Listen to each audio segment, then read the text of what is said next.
brought Froggy with me because he's too young to go in like a cattery or anything right now. Yeah. And I needed a weekend away just so I could work on that dissertation. I made a lot of progress, but I've still got some that I need to finish up. And I want to finish it in 2 weeks. Sounds like a weight on the shoulders at the moment. It is. It's become all-encompassing from my brain space. And it needs to be done. I need to get rid of it. And we're live! Hello! Lovely scribblers. It has been way too long. And I guess thank you once again for sticking with us and for coming back or tuning in for the YouTube video or the VOD. At any rate, you know, whenever you guys end up watching this, happy you're here. We're happy to be here. I darn near shed some tears seeing these lovely mugs, lovely faces on the Zoom call tonight. Conjuring Club, hello. Oh, this is so good. My mood has instantly increased. We're back. We're back after a bit of a break and a very intense last session, which was strictly roleplay. But dang, y'all have some secrets. I don't know what you mean. From each other. And very interesting backstory elements. Whoa. Oh. Resubscribble. 11 months. That's almost 12 months, which is a year. That's some good math. I can math. That is cracking math. I'm sleep deprived. Hush. If anyone's out there on the fence of like whether or not you want to do a master's degree and a dissertation, I mean, do it, but don't. Make sure that you have the ability to really focus on it, because these bags are never going away, and I think I have doubled the number of gray hairs on my head. I've got a little salt in there with that pepper. It's stylish. I am high in sodium. In more ways than one. My saltiness that I've acquired over the years has now just manifested in my hair. I'm not all that salty. Sometimes I am. It's worth it. I will always be a proponent of education and careful around a salty DM. Oh no. I will always be a supporter of education, but dang, it's gonna be painful sometimes. But if anyone else out there is going through this, regardless of the level of education that you're pursuing, I feel ya. You're not alone. Much love. Lots of caffeine. and sweets. So I've got my tea. And I have some tiramisu. Because I found a place here in Belgium that will deliver my spontaneous tiramisu. And fulfill that random craving that I sometimes get. They won't deliver at midnight. Well, spontaneous tiramisu is the best tiramisu. It is. Sure. I love, like, impulse desserts. Yeah. I can't open it, though. There we go. Ooh. Nice. So they had 2 different types of tiramisu at this pizza place. The pizza was very good until Froggy knocked it over. Oh, no. We had a pizza catastrophe. But this place has... catastrophe! Oh no. This is like the T-emergency from last time. Kendis's T-emergency, which I almost forgot about until I watched the recording again to help me prep for tonight's session. It's like, oh yeah, that happened. But they had like a normal tiramisu, and then you know the Belgian cookie speculoos? They have a speculoos tiramisu. I might have to try that next time. I might have to try it next time. I went classic tonight because that's what I wanted. It's not bad. It's not bad at all. But anyway, very excited to get back into it. So before we go into the formal recap, it has been a while. We have leveled up to 5. Finally, yes. So everyone is officially at level 5, which means a proficiency bonus increase from 2 to 3. Some of you get some more spells and features, and I'm excited to see how those play out. Obviously not just in combat, but how you will creatively use them in role-playing as well. So, something else I did want to say, we'll get to, like, overall... Where's my music? We'll get to overall updates and things like that at the end. But... Where's my chill creep? Here we go. But I did want to talk a little bit about our eventual transition to a new system. We've talked about it in the past, in some of the past streams over the last couple of months, and we have been talking about alpha testing and everything for Bard RPG.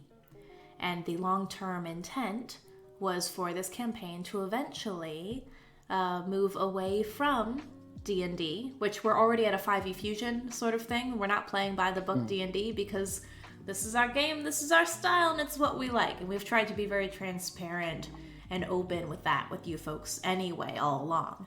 But eventually, maybe sometime in the next couple of episodes, once we get to a good point narratively, we will be transitioning over to Bard RPG. And I know we haven't had a chance to really talk about that as a group altogether yet. We talked about it a little bit here and there.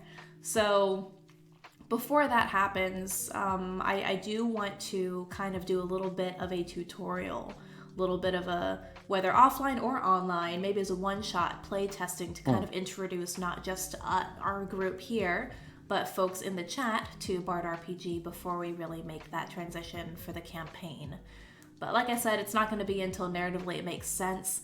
I think it's weird to introduce, and I think maybe, Jenn, that was one of your ideas as well, not introducing a brand new system right away, but maybe include that with like one of the different story beats and story threads that you guys may or may not follow. So I just wanted to kind of throw that out there at the beginning and get some ideas for that maybe over the next few weeks or so, whether it's an out of cycle or if, you know, not everyone can make it one night for a campaign session. I kind of don't want to have any more delays for the campaign because I'm really excited we're all back. But maybe we could do like an out of cycle one shot for a little Bard RPG testing. Cool. Maybe maybe go back to the goblins. Gobbos, we could. That would actually work pretty well, actually, if you folks want to try that. Bard RPG Goblin. Goblin RPG.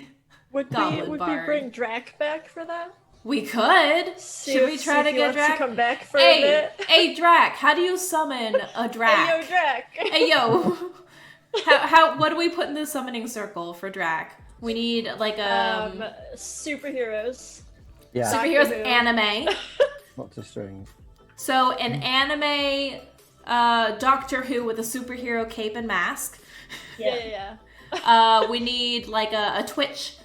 We need like an OBS thing, right? With all the streams and everything. We need something, or maybe like a little webcam.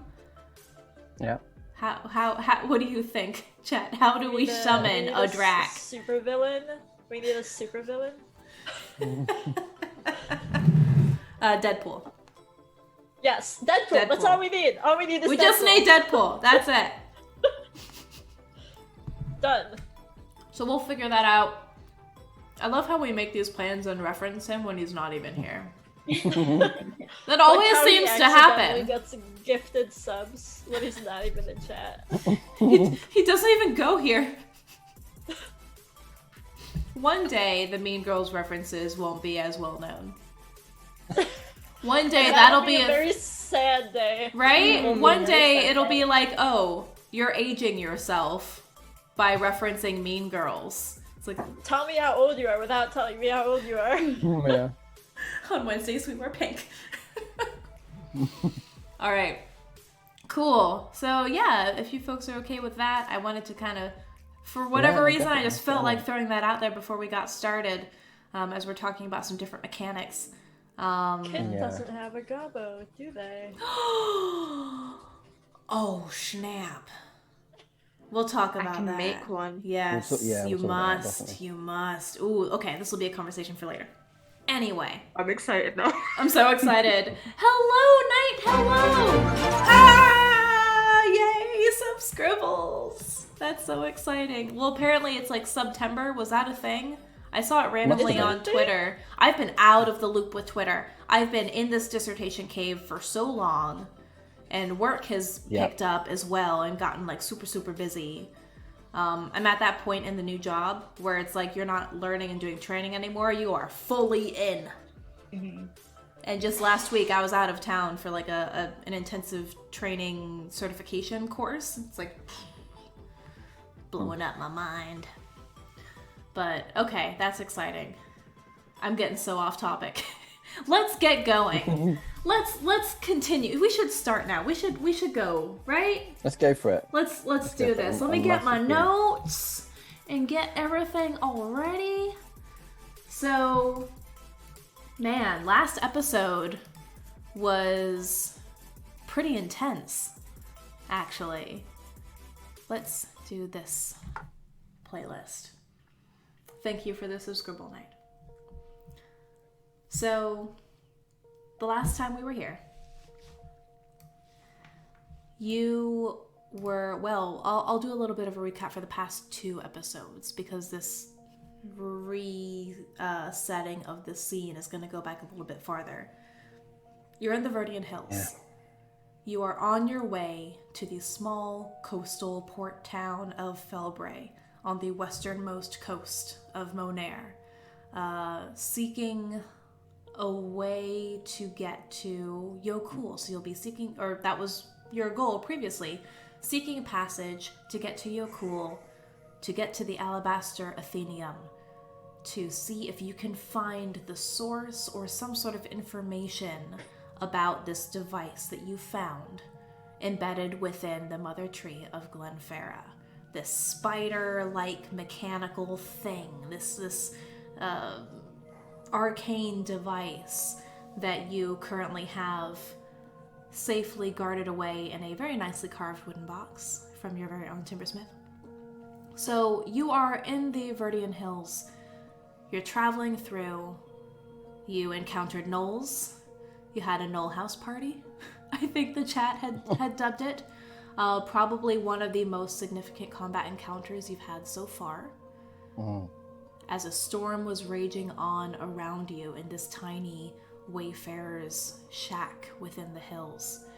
After surviving, luckily, due to luck and some very, very sharp wit and combat skills, you were able to survive that encounter, and you took refuge in one of the nearby caves, deeper within the hills, within the valleys. Within this cave, you found shelter, you found peace, you found some rare spots of dryness from this storm, but you also found something else within those caves. Do you remember what it was? You weren't expecting a pop quiz, were you? Found bats. You did find bats. A mysterious doorway. And a mysterious doorway. So, sensing that there was something else within the depths of this cave and this underground cavern system, Bomb, you were able to convince some bats to scope it out for you a little bit, which did bring you to this very smoothly carved, kind of surreal doorway within those caves. You didn't notice any handle, no lock or key, but a small depression about the size of a silver coin, which Fenn triggered a memory of something that you had received when you first arrived in Felbray, fleeing from some pursuers, fleeing from some people who meant to do you harm. You found a friend and a local librarian, and this librarian seemed to have a good impression of you and sent you on your way and gave you a keepsake, what you thought was just a simple keepsake at first, a small silver coin with the design of a serpent. an intertwined serpent on the face of the coin. So something compelled you to use this coin, and it fit perfectly within the keyhole of this door, and it opened, illuminating previously hidden designs and patterns across the surface of the smooth, carved pale stone of, again, these serpentine, weaving, spiraling designs all going outward from the center of this coin. The doors slowly began to open, and inside you found someone who introduced themselves as Venza. As they began to question you and you began to question them, trying to determine where you are, who you were, and if you could actually be trusted, you learned that this place that you had fortuitously stumbled upon was one of the very secretive, usually hidden, temples to the cosmic serpent, Uraeus, the serpent god of knowledge. As you investigated further, you learned more and more about this order, of the witnesses, the observers rather, of the scribes, of all of these people spread far and wide across Iyastera, Moner, Yokul, Tashkil, Ila, all looking to record history as it happened. You started learning about some other stirrings of imbalance, of tension, of concerns and strange happenings elsewhere within the realm, things that sounded strangely similar to what you witnessed in Glenferra. And as you began to learn more and more and exchange information with Venza, who, I think, Fenn, you were kind of excited at this prospect of a potential secret club, which was wonderful. You learned that in the island kingdom of Ila, there were some issues at a spring there. Strangely similar to what you saw with remnants of a device sharing the same symbol that you were able to find and identify on that spider device that you carry with you. Although, of course, you kept that a secret from Venza. You also learned that one of the other temples to Uraeus in Tashkil was attacked. Potentially unrelated to the concerns at the springs, but you learned that even though this organization is neutral, takes no sides in any conflict, they record the passing of history, positive, negative, or otherwise, there are still those who would wish to control the information in the archives that they gather and protect and safeguard until such information is needed at a to-be-determined time. So this information piqued your interest quite a bit, as you were finding different breadcrumbs that could potentially answer the questions that you have been searching for so far, with your quest for the Athenium, your quest for determining why and how and who was behind the almost severing of the connection of the sacred spring in Glenferra. As you began to speak more and more late into the night, before sleep finally overtook you, each of you, had the opportunity to meet with Venza individually. For as you continued to talk, it became clear that your objectives as a party and as a representative of the order of Uraeus, some of these objectives were in alignment. You began to realize that there's maybe a potential for a beneficial partnership here. Because Venza and the Order are very curious about what happened in Glenferra. And you, as adventurers, as seasoned veterans of the road and the places beyond these temple walls, with skills and access to different resources and abilities that the observers within the temple don't necessarily have themselves, you could potentially do and see more that would be of benefit here. You could potentially be the ones to maybe find more of the answers that the Order themselves has been seeking. And in return, they would offer you help and support and whatever information you may need along your own journey. So in an attempt to explore this option for partnership, each one of you did sit down with Venza and reveal a little bit more about yourselves. One-on-one conversations, whether it felt like an interview to a secret club or an opportunity to show a bit of that vulnerability, to share some of the stories of your past, of your motivations, your dreams and wishes with someone who was honestly just sincerely wanting to learn and to listen. Each of you revealed something about yourselves that other members of the party do not know yet. And as the evening came to a close with each one of you sharing your stories, and Bomb will have to find a good time for us to do that for you as well, Venza ultimately left you all for the evening so they could go back and reflect and see what could be done now, having this new insight to each of you and your motivations and what your goals are as a group, how the Order may be able to best help you along in this mutually beneficial quest. And you couldn't help but wonder, as you were settled into your guest chambers, deep underground beneath the hills, a storm, for all you know, still raging outside. How well do you actually know these party members around you? There are a lot of questions of secrets and trust, and you've been through quite a lot together, but there are clearly things that each one of you is keeping close to the chest that you don't necessarily want the others to know just yet. But that is where we ended. A little bit of a longer recap this time. And that is where we will begin tonight's story. Cue the intro.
Hey, I think we're back.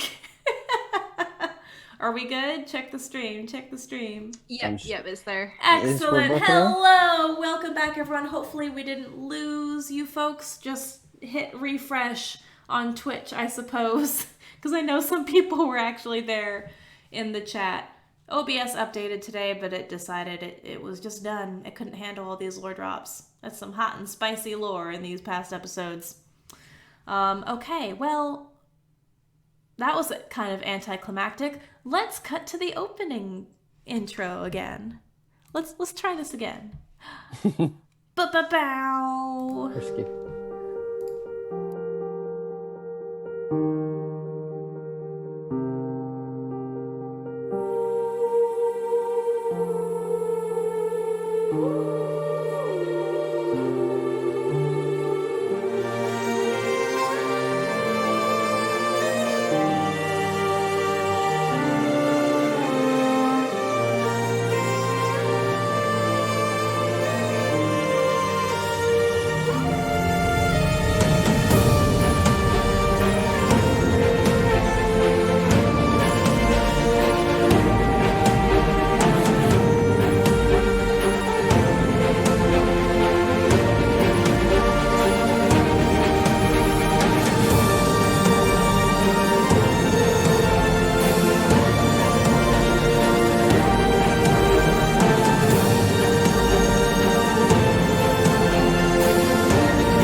I love how exciting that noise is. And with all the technical difficulties, we're still getting the love. Thank you, Fleetfoot Whack. We are back. Yes, it is working. So, with that little interruption and disruption to the mood, we are back. You are surprisingly comfortably settled within some of the guest chambers within this temple of Uraeus. And you'll notice in each of these rooms, while not as glamorous as that initial mosaic in the entrance hallway, the corridor that you first entered through, each of these rooms have different reliefs and continuing mosaics of the serpent, of the stars, of these swirling dancing bursts of light and color within the almost jewel-like tiles adorning the walls and the ceilings of this temple.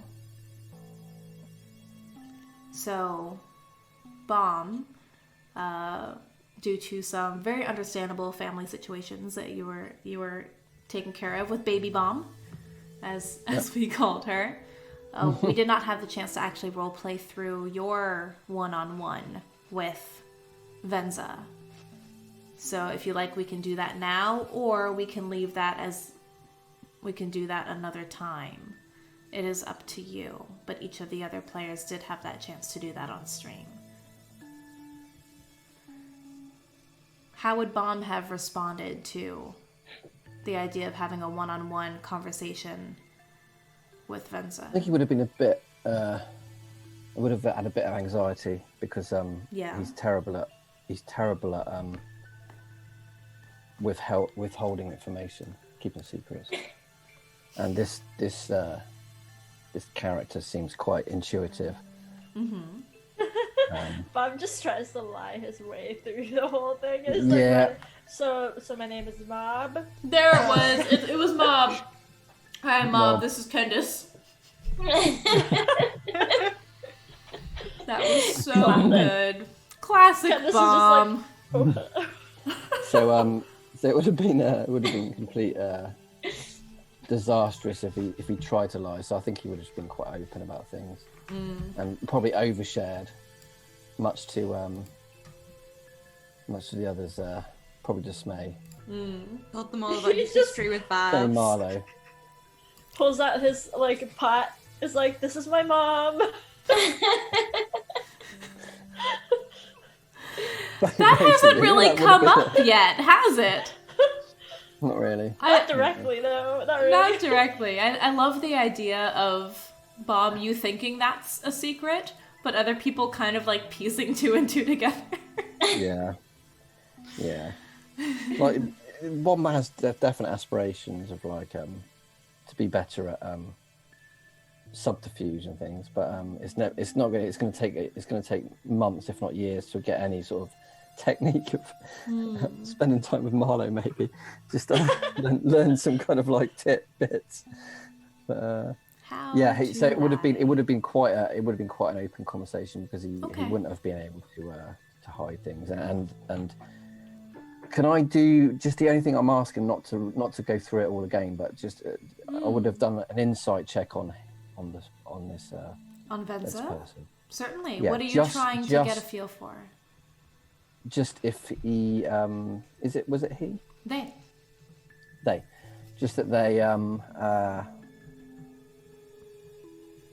how they responded to my openness and like some of the things I was revealing about the road ahead of us, basically. Mm-hmm. Okay. I do think it will be helpful for us to roleplay this. We can do that another time if you like. Yeah, that'd be nice. Maybe we'll do that offline or as like a bonus stream or something. Maybe we'll do that sometime next week. Oh, that'd be cool. Yeah, that might be kind of cool. Streams. Yeah. Okay, we'll stick a pin in that. But go ahead, because I'm getting a feel for how this interaction would possibly go. Roll your insight check for me. 14. 14. Not bad. It's not like Marlowe's freaking 22s. No, some of what those was with that? That was, rolls, like, a some wild of those time. rolls, and going back and watching that episode and being reminded of those high rolls, dang. Mm-hmm. Marlowe's got tricks up her sleeve. So you got a 14.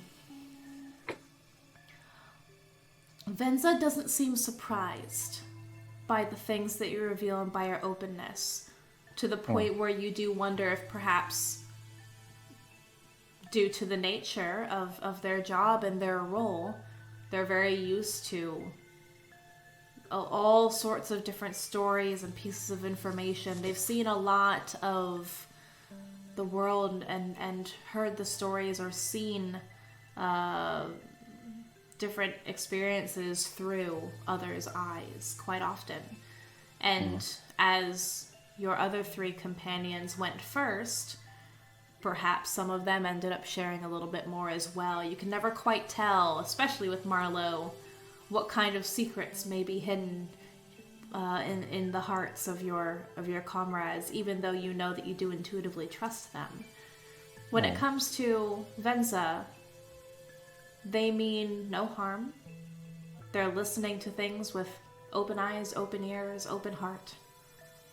And honestly, just very sincerely curious, and even wanting to hear your story and your background out of a certain degree of concern and caring. Especially now that all of you have decided to enter some sort of partnership, collaborative experience together. It seems like Venza honestly does want to do whatever they can, whatever the Order can do to help. So perhaps it was the sincerity, perhaps it was Venza being a good listener, perhaps it was the mutually beneficial experience of all of this, but in some ways you actually felt encouraged to share more. I would imagine that what at first would have been a very anxiety triggering kind of situation, as you start speaking, something about speaking to Venza made you feel more at ease. Like almost like a weight come off me a little bit, like holding on to things, and then it's like sharing it. It's kind of took some pressure off. I think that's what Bomb would feel. I feel like he's felt his shoulders been heavy recently. Bomb's been carrying a lot of weight. You've been carrying a lot of weight on your shoulders. Just with the family thing as well. Yeah. Yeah. I look forward to actually playing through that conversation. Yeah, that'd be good. Yeah. So Bomb kind of comes out of the meeting, and he kind of sits by the fire. Yeah. And he keeps like glancing up at Marlowe, like only at Marlowe, and like sheepishly, and kind of he's got really like, you know, it's very hard to tell if he's blushing, but like he still is. He is flushed and quite drawn and pale looking. Oh, Bomb blush. Yeah, Bomb blush. Yeah, at one point he even uses druidcraft to like raise the fire up a little bit between them. Just like make the flames a little bit higher. But it's so secrets. I didn't tell any secrets. What are you talking about? Well, I'm not suspicious. Yeah, so he can't maintain eye contact with Marlowe. And he starts to shuffle a little bit cross-legged towards Kendis. Very comforting and familiar presence. Yeah. So before you all, because you never had a long rest, your long rest was interrupted by the gnolls.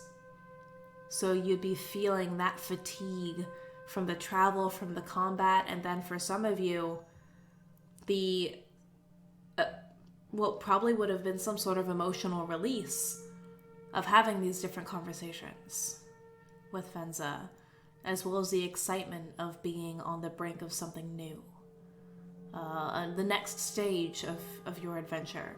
But I want to give the opportunity for any sort of conversations, comments, questions before you actually do go to sleep. Or do you think that you would all just go ahead and take that rest and start that that we done a little chat. recuperation period. Because each one of you had some very interesting things within those conversations. I'm realizing now maybe I should have sent you folks the notes for each of your conversations in case you don't remember what was discussed. Some of you received something. Mm-hmm. Some of you learned a new piece of information. Hopefully you remember. If not, I can send some notes as you're talking. But I can only imagine that as one by one you each came back in, there may be some feelings of awkwardness, maybe some uncertainty.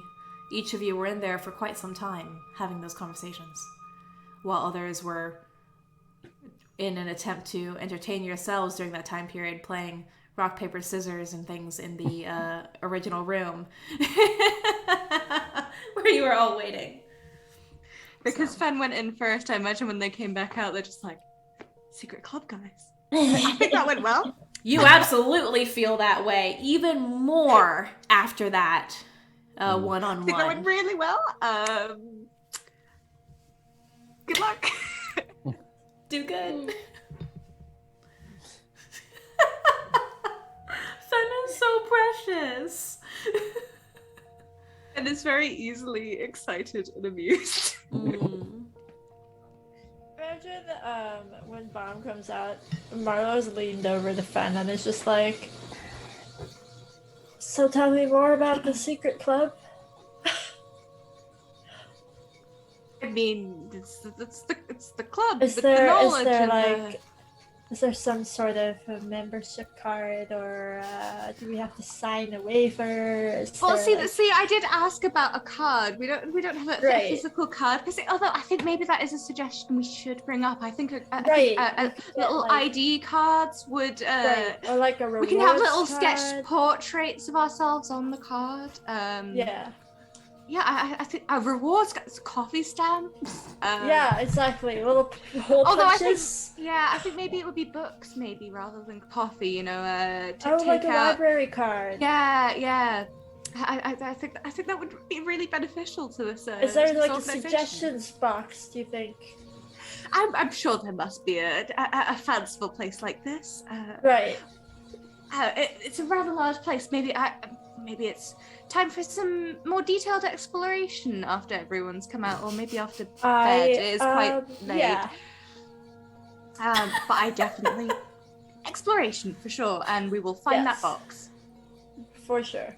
Definitely looking for the suggestion box. Yeah. Maybe it's a serpent's mouth, and we put the suggestions. Oh yeah, maybe we just have to follow one of the serpents on the wall to its head. Yeah. I'm getting like a weird combination Starbucks and Legends of the Hidden Temple kind of vibe. Yeah. With the coffee thing. It's like Star Serpent, cappuccinos or something. I'm imagining this Cosmic conversation that's going on, like, as Bomb goes in, and is still going on when Bomb comes out. Yeah. Like, Kendis, would you be taking part in this? Kendis is just like, these kids. Children. Edgewitch.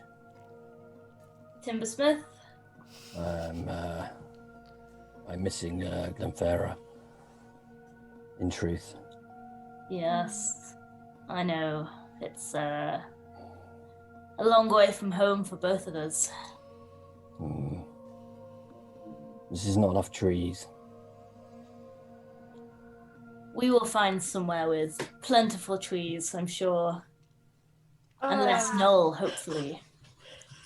Where do you think books come from? That's not quite the same, my dear. They have a scent of their own.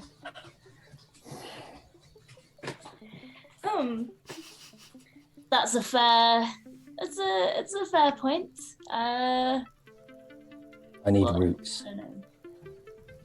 I need roots. I need soil. I need leaves. So Not a library pages. is bookmarks. no replacement for a forest. Not at After all. all. We can put trees on our list for the suggestion box. Yes. Oh, I've Although seen it's- some trees in libraries. Although we are underground, I'm not sure they'd get very much sun. None. No. Probably they build the library around the tree. Would you also be volunteering yourself to the maintenance of these trees, Fenn? Oh no, I'm no gardener. I would not be very good at looking after a tree. I imagine the tree would not like me very much if I were in charge of looking after it. Okay, so you're just going to suggest a load of trees. Yes. Just leave them to it, I suppose. Okay, I'm not exactly a barista either, but I would happily have there be a coffee service here. But just I would not be serving it. I would be served the coffee. Your noble is showing. That's the point of the rewards card. Yes, get the exactly. Rewards. Right. See, I follow. Well, we all seem tired.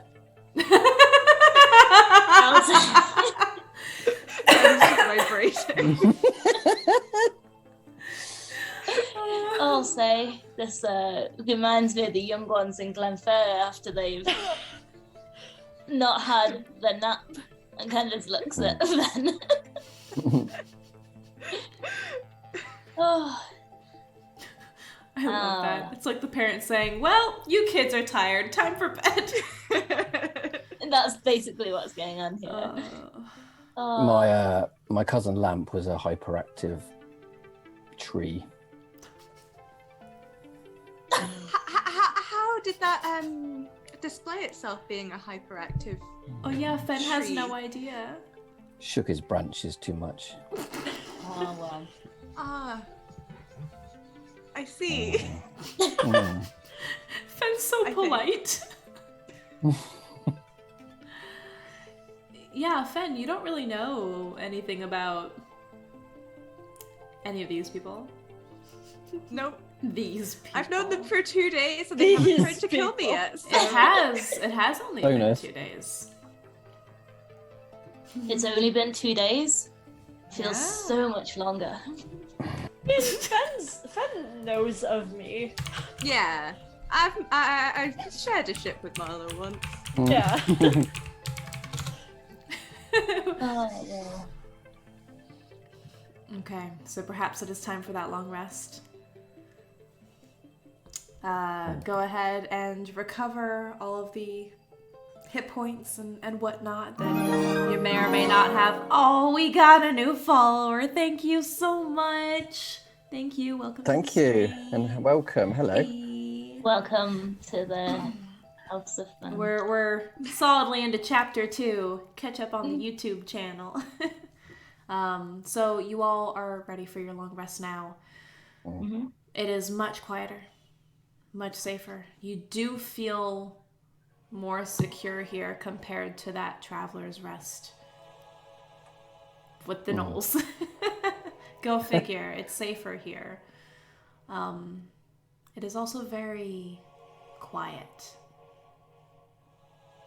And for you, Bomb, it does feel a bit like an unnatural sort of quiet. While it is on one hand calming, that with everything that you have experienced, that feeling of being removed from the forest and from your home grove, from literally and figuratively your roots, would certainly be setting in a little bit more. However, you do get the sense that you are safe here. There's perhaps something comforting about the different motifs and images of this serpent weaving throughout. And if you, as you start to drift off to sleep, perhaps almost instinctually, you may kind of open your intuition and your connection to nature to maybe find something of familiarity. As I'm drifting off, I'm looking at the serpent, the patterns, the formations of the images, and I do relate it to like the roots of a tree. And I start to follow the patterns, and it drifts me into the scales and those open eyes, serpentine eyes, and Yeah, I've really I got off really quickly actually. Very good. Kendis will probably fall asleep with their face in a book. Just like, yeah. What's the book about? Frog Something about plant lore and Nice. the history of peppermint tea. Very good choice. Very good choice. Y'all are never gonna let go of Frog on a Log. I have a feeling we have to make this happen in some way. That'll be a stretch goal for the Iyastera campaign Kickstarter. So should be. Frog. So I'm should be. serious. Yeah, I'd like We will to make write Frog on a but, Log a stretch goal. And Kit and I illustrate it. Yes. Oh, and Sash. I would love to also And the have 3 of us on just this. illustrate it. Yeah. Well, Sash, I'd probably Yeah. ask you to help write it as well. Yeah, we should all Let's do develop it. All of us should Well, develop this will be the Tales from Iyastera children's book. Frog on a Oh. Log. Okay, with that, stick a pin in it. Okay, so you all drift off to sleep. You wake up what you think is the next morning. You don't have sunlight here, but your natural circadian rhythms and body clock will wake you up more naturally. You do feel rested. And those of you who are more on the arcane side, whether it's arcane or natural magic or what have you, more sensitive to that sort of thing, you do actually feel refreshed in a way that you did not feel when you were just camping outside, strangely enough. Even you, Bomb, being removed from the forest, you still feel a little bit more energized when you wake up the next morning after spending the entire night here within the temple. The beds weren't particularly comfortable, but there's something about the peaceful, safe environment, something in the air. It tastes a little bit, strangely enough, a little bit fresher, a little bit cleaner. And you feel as though your minds have been cleared a little bit. Yeah, they've got some sort of air purifier. That was one of the last suggestions in the box. Oh, okay. So they do take suggestions. Brilliant. Allegedly. But you feel as though you may have a little bit more at your disposal after spending the night here and being able to release some of those burdens that you've been carrying with you for some time. AKA you leveled up. Yeah. But there is something Bomb's- interesting about this temple in general. So, Are there any mushrooms about? you haven't seen any, but it's not as though the entire floor is completely tiled as well. There are different sections of just the raw, exposed earth. Just no trees and greenery and sunlight. But the earth is very much there. Interesting.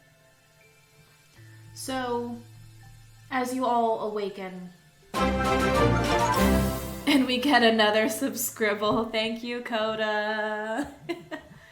Nice. As you all awaken, you hear a gentle knock on the door. Come in. Hello.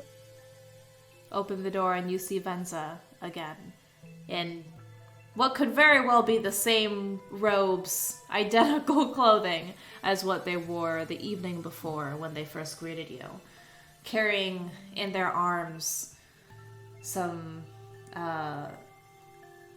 wrapped bundles and bags and things, and your noses alert you to the introduction of food. So Venza has brought you some food, some rations. Thank you for the bits. And some other things that are wrapped up in more of a pack on their back. Good morning.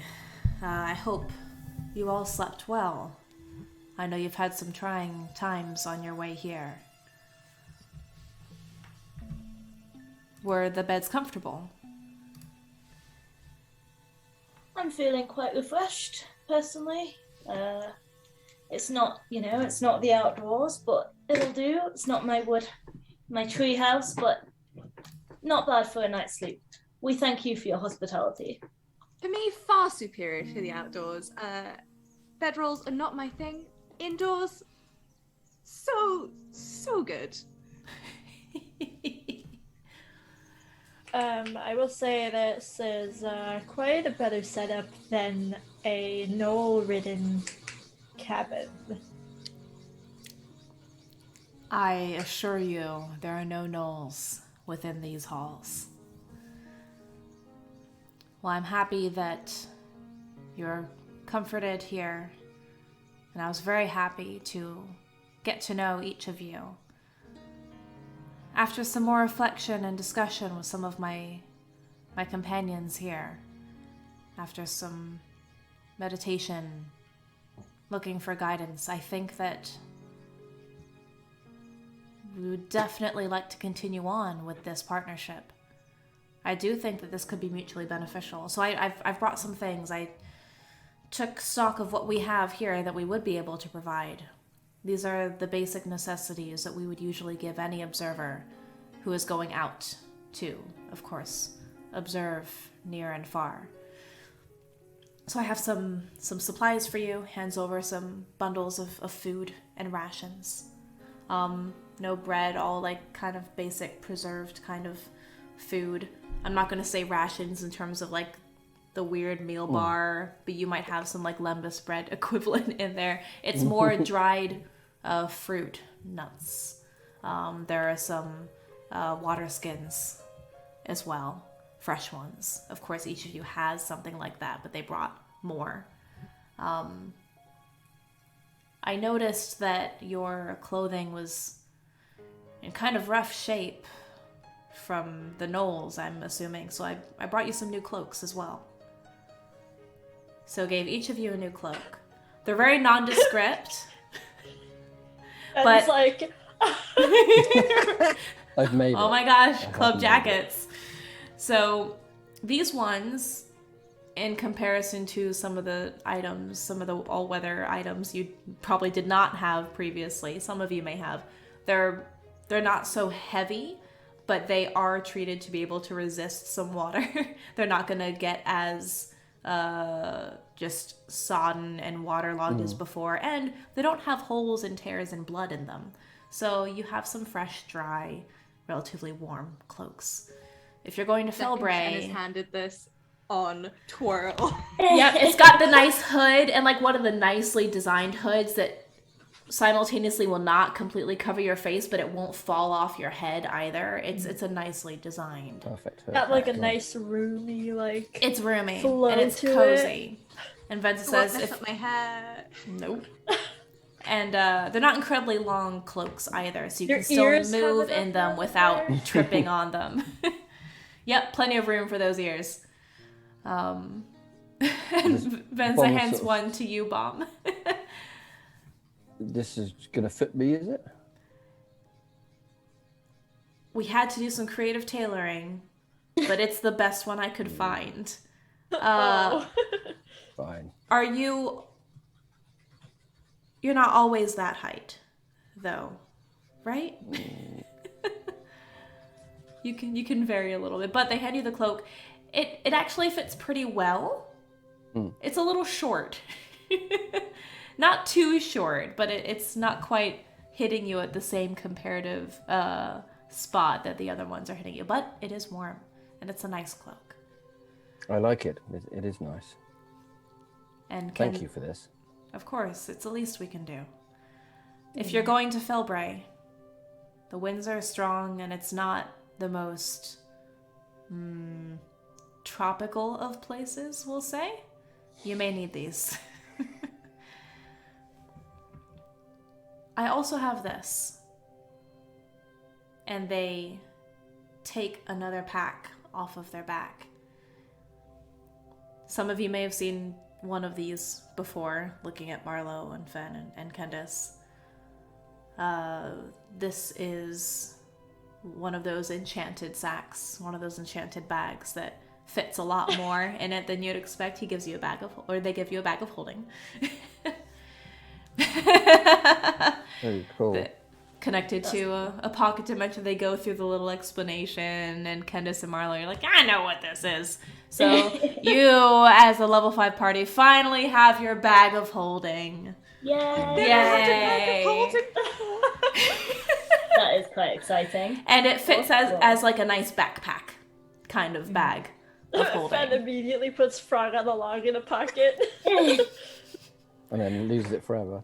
There are some like pockets on the outside as well. Those are just normal pockets, but if you want to make use of the pocket dimension, you've got to put it in the main bag itself.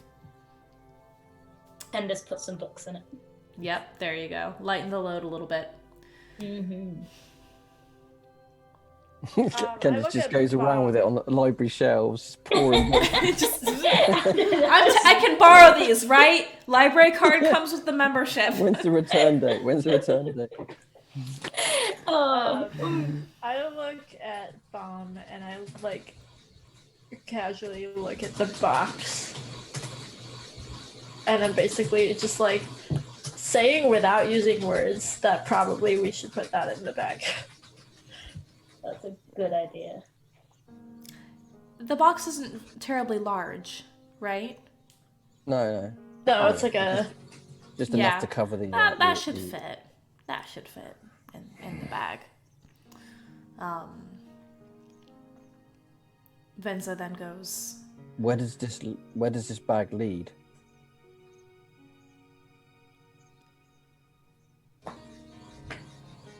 you know, not too many people who have tried to find out made it back. It's an interesting sort of, we'll say, pocket dimension, an alternate space in which you can store things and you can retrieve them. So if you know what you've put in it, you can retrieve it and bring it back. So, if I may, and he takes one of the water skins. Just drops it in the bag. Hands you the bag. Can't really tell. Bomb kind of just like opens the drawstrings and like, Puts hello? Don't stick your face in there. Oh, Now, is anyone down there? your voice doesn't echo at all.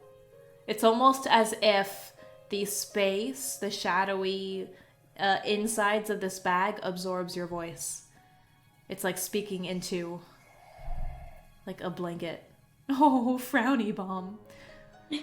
No. Now, reach your hand in and get the water skin back out. No. It's okay. It's there. I promise. I reach in and pull it out.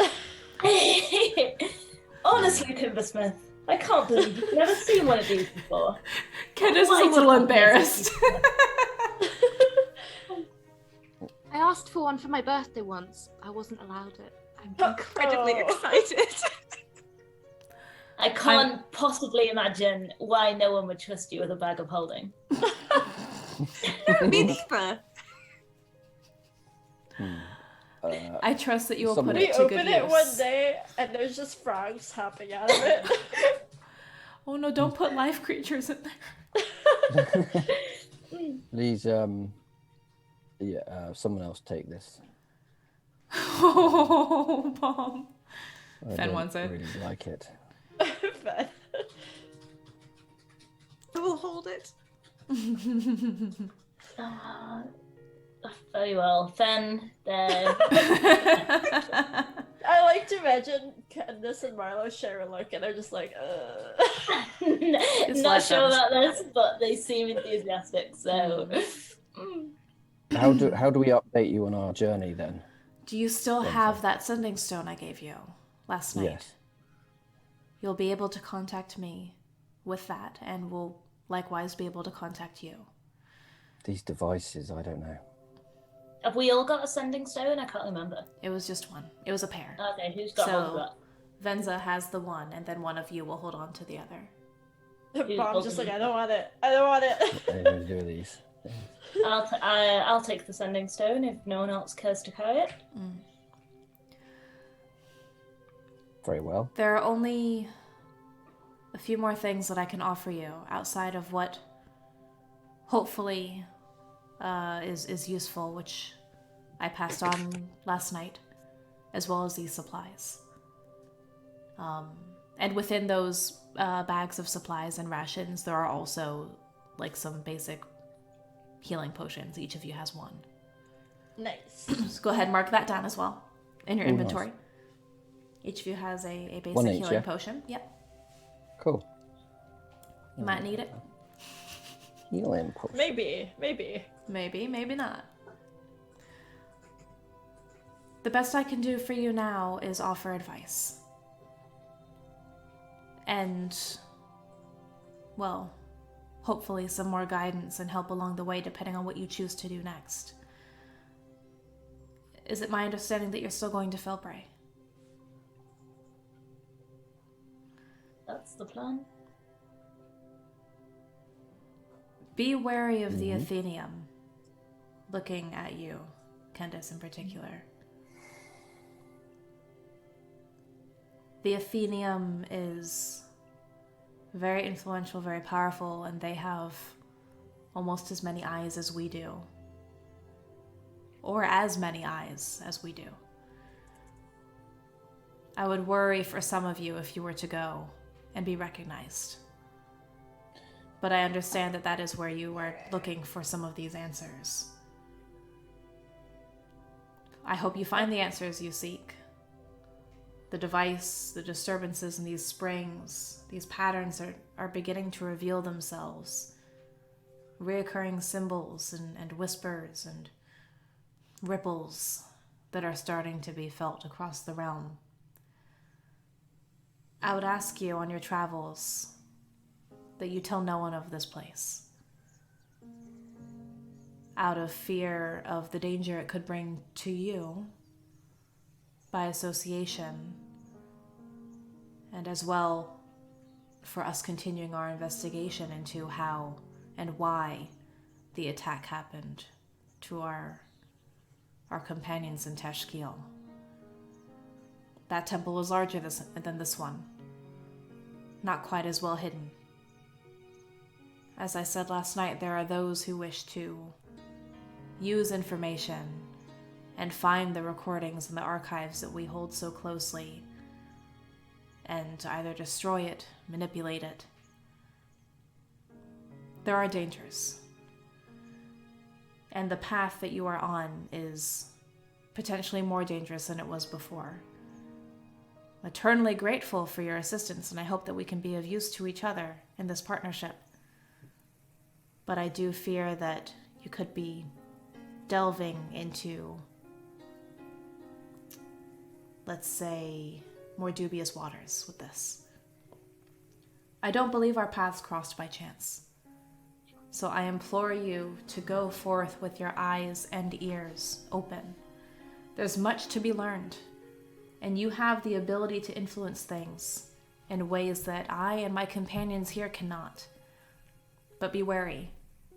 The stirrings and rumors that are being heard and felt across the realm go beyond just the springs and what happened in Glenfarra, and now in the Sea Druid Grove in Ela. I fear there are other forces at work. Please keep an eye on each other.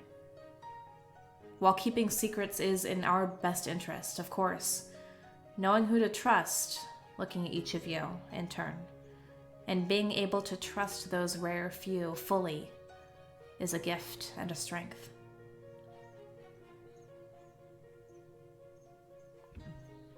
So what do you intend to do? And are there any other questions you have for me before you leave? I myself will be departing soon as well, but you can reach me with that sending stone.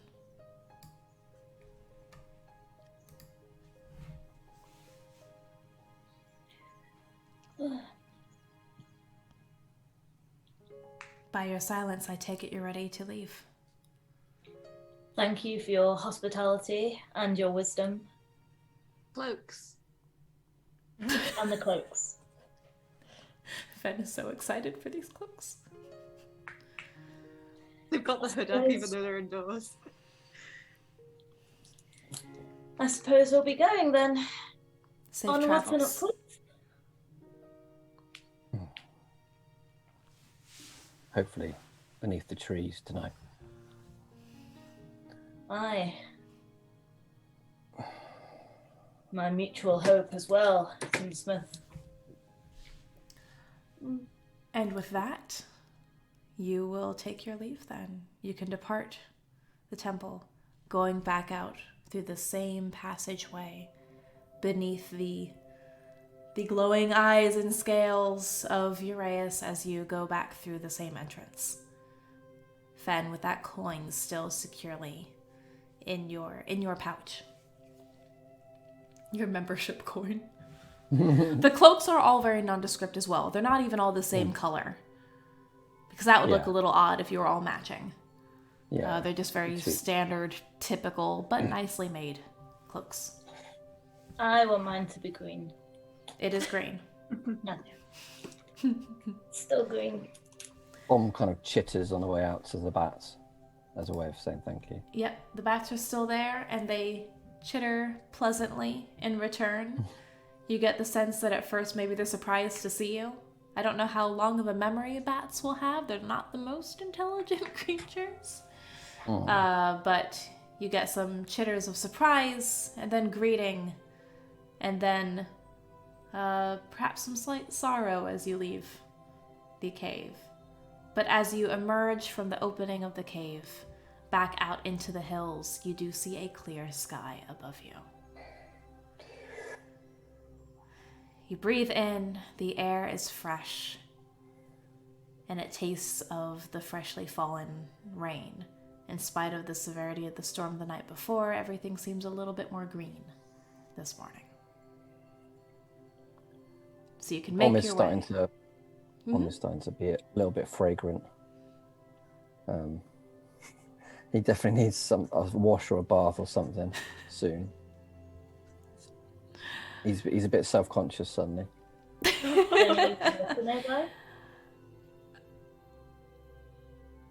I was gonna say you probably could have asked them for a bath if there were a space for cleaning, but maybe you were too uncomfortable to do so. Oh yeah, very much so. Yeah. There are like streams going through the hills, so you'd be able to find some water if you wish. So it will take you a little bit longer to get through. I would say you're probably about halfway through the hills. You would be able, if you navigate appropriately, especially without the storm, you'd be able to reach Filbray by the evening. So at some point on our walk, I've slipped the bracelet off and into my pocket. okay. Oh. Now you remember it does require attunement as well, Yes. if you were to use it. How long is attuning? You would. I think the rule of thumb, you need to spend some time with it. Is it a long rest, or can that be done with a short rest? For I mean, I attunement? slept with it on. Yeah. Does that count? You probably would have attuned to it. I would you have attuned to it that evening? Yeah. Yeah. I assumed you would have. So yeah, you're attuned to it. And then of course you can remove it and put it back on at will. Yeah, I've slipped it off at some point and into my pocket. Okay. Ben, Yes? do you think maybe I could place this wooden sculpture in your cursed bag? In your cursed bag. Would you like me to do the placing, or are you happy Fenn to... in the cursed bag. I'll just drop it in if that's all right. Yeah, of course, of course. And he kind of picks it up and it just barely goes in. He kind of pushes it down the sides where the entrance is, and then kind of leans over it as it goes down. A bit too long. He's kind of there for like 2 minutes. Fenn's just like. Don't let your beard droop in there. Don't put your face in. His Right. ears are like. Oh, boy. He's kind of holding his ear. He's kind of holding his ears to the sides. It's like hold my hair, hold my ears. Oh, buddy. I love how this gang is all very big ears, pointy ears, no ears. It's a very all or nothing on the ears print. Yeah.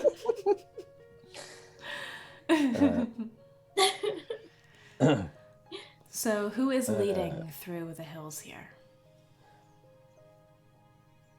Bomb says if you go ahead, I might need to take a little rest stop in a river or a stream, and I shall use Long Strider to catch up. I don't know what that means. I mean, I'm happy. I shall walk very fast.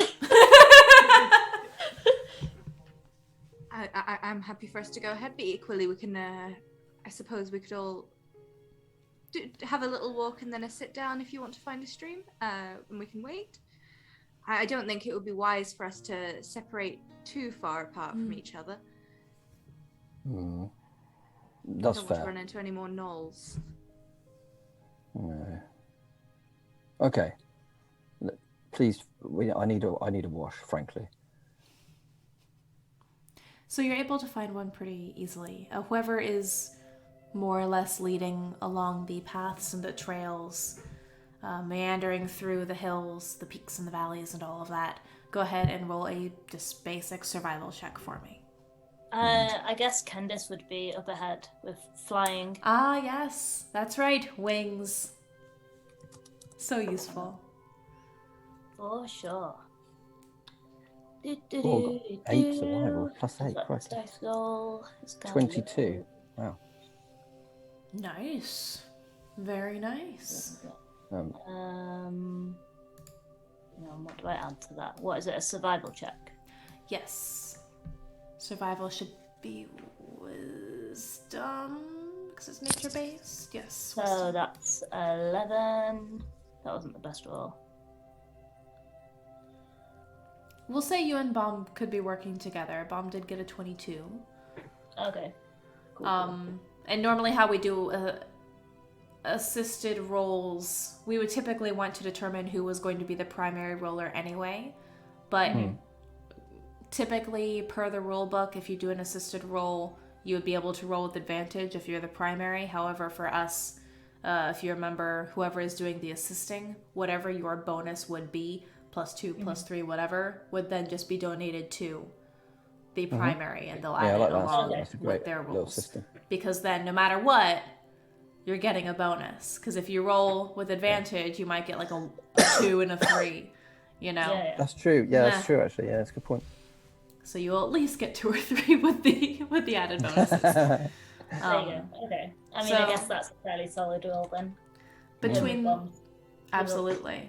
So, with the clear skies, you are able to not only navigate through the most advantageous paths through the remainder of the hills, but you are able to spot a fairly healthy stream that is going through. It's just around the next bend, the next descent, because you're more along kind of not the summit, but more like a crest line with the current elevation. So if you descend a little bit farther, you can get to a stream.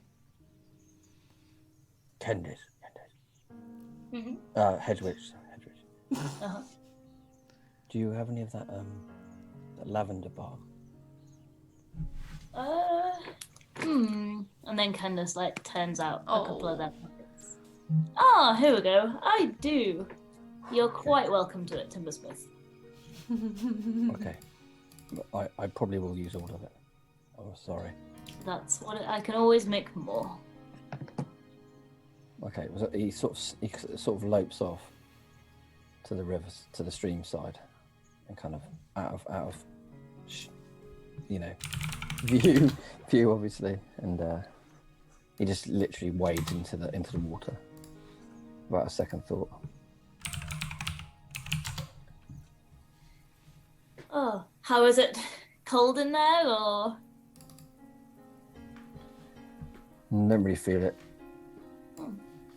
It's very nice. I can see some trees in the distance too, that coppice.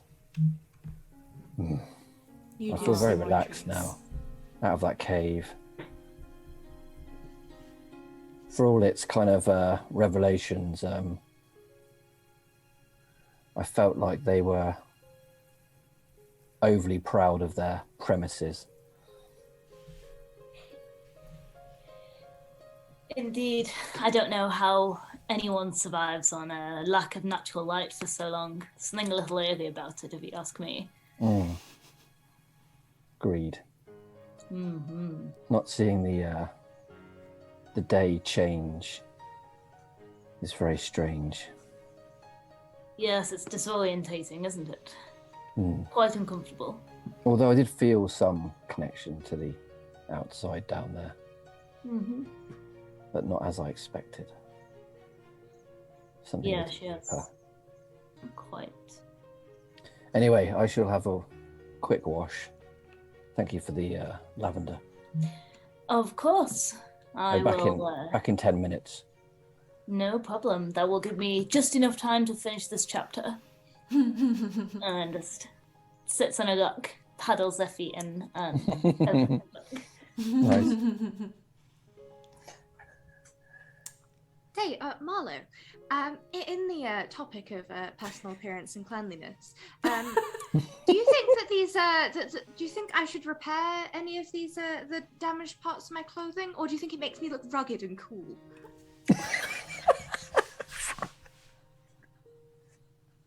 I think it makes it a wee bit non-functional. Non-functional. That is very true. An adventurer is practical and well put together and ready for anything. I'll use the mending cantrip to repair any holes in my. Very nice. You look dishevelled and a ragamuffin. What kind of warlock?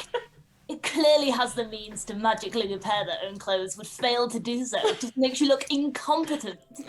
Oh, right. snap, Kendis. Is Kendis like saying this as they're reading? Yeah. Not even looking up from the book. Not even looking up. You know what? Yeah, maybe you are right. I'll use prestidigitation to make my hair look cleaner as well. Oh. Just double cantrip. Perfect appearance. Not going into the Something river or like anything, just upgrade, magicking like- it all away. Yeah. Maybe even Mask of Many Faces to just make a version of my own face in which I was more put together, layer it over the top, so I just look, my hair looking as perfect, like the most perfect I've ever looked. Oh my god.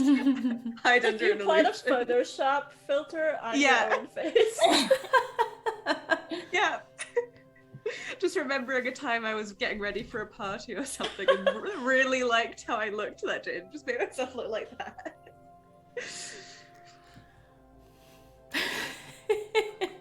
Oh, wee bab. That's fantastic. Do you offer to fix anyone else's gear? Or is it just I'll pristine? pointedly offer Kendis if they want any repairs.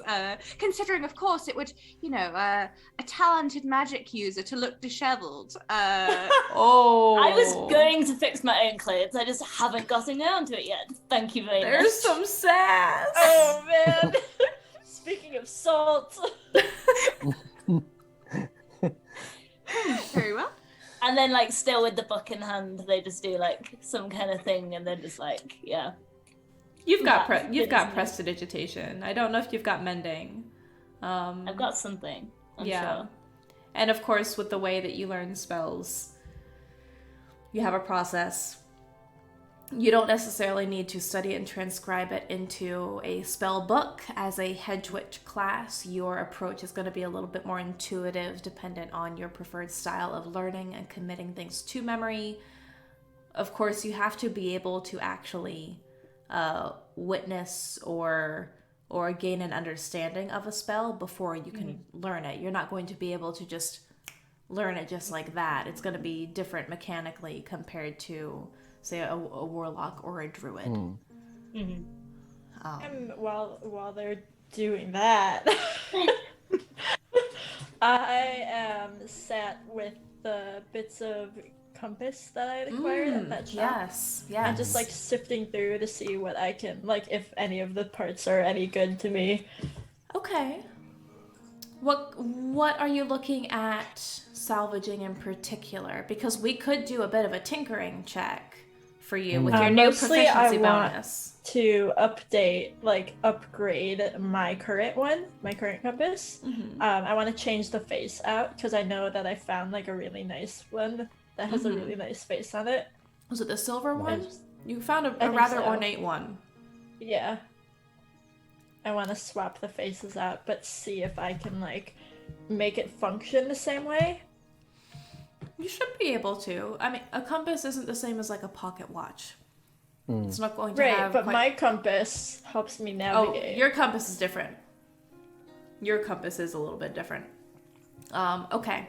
So roll a tinkering check, because that's one of the more custom abilities that we have added to your list of skills.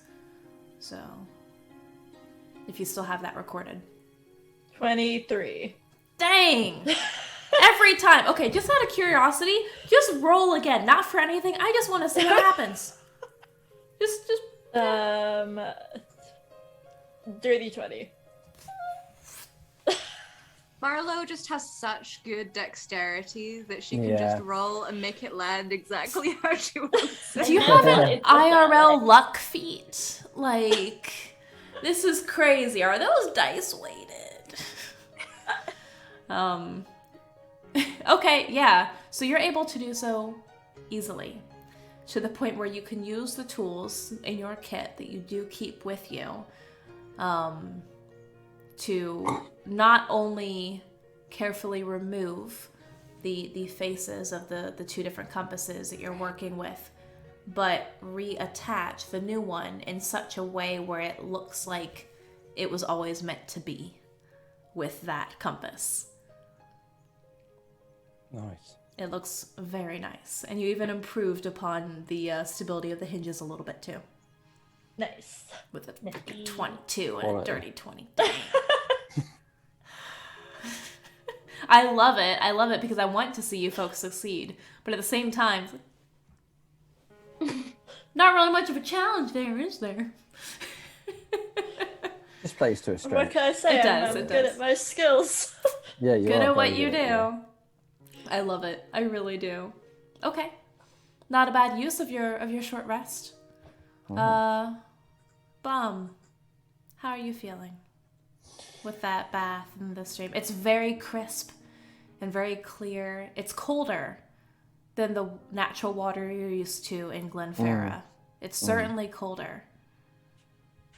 He needed to be refreshed, so like the coldness is actually really nice. Like even if it's a little bit colder, and he's cast a bit of speak with plants, Okay. and he's been having a little chin wag with some reeds. Okay. Just about the null activity and stuff. So, reeds are not necessarily intelligent. How dare you? I love the idea of Bomb using plants for like 3 therapy. It's like, oh, you know, I had a good bad day. The reeds. Yeah, it's not. He's not expecting any sort of like. They deep wiggle philosophical comfortingly. conversation. Yeah. The reeds are but very they can friendly. communicate sentiently and with some slight animation, simple commands back. So it would be simply like a kind of like recognition of his questions. So like not like essentially like nodding or shaking your head. Yeah. They'll wave and wiggle and rustle Yeah. a little bit more in response to your questions. Sometimes in affirmation, sometimes in confusion, other times in a comforting kind of manner, like, there, friend, we're here for you. We got your back, bro. Well, thank you for your time. You get the sense that they just think you're a really big reed. Like a big furry plant sitting there in the stream with them. Very much. And he steps out and goes back to the party, but as he does so, he casts plant growth, like quite a way away, because he's got 150 feet radius he can cast it, like away, and all the path they've taken so far from the cave, he's kind of like deliberately growing the vegetation. Okay. Like to cover all the tracks and stuff, because he's almost quite paranoid about like they're being targeted, especially with the knoll.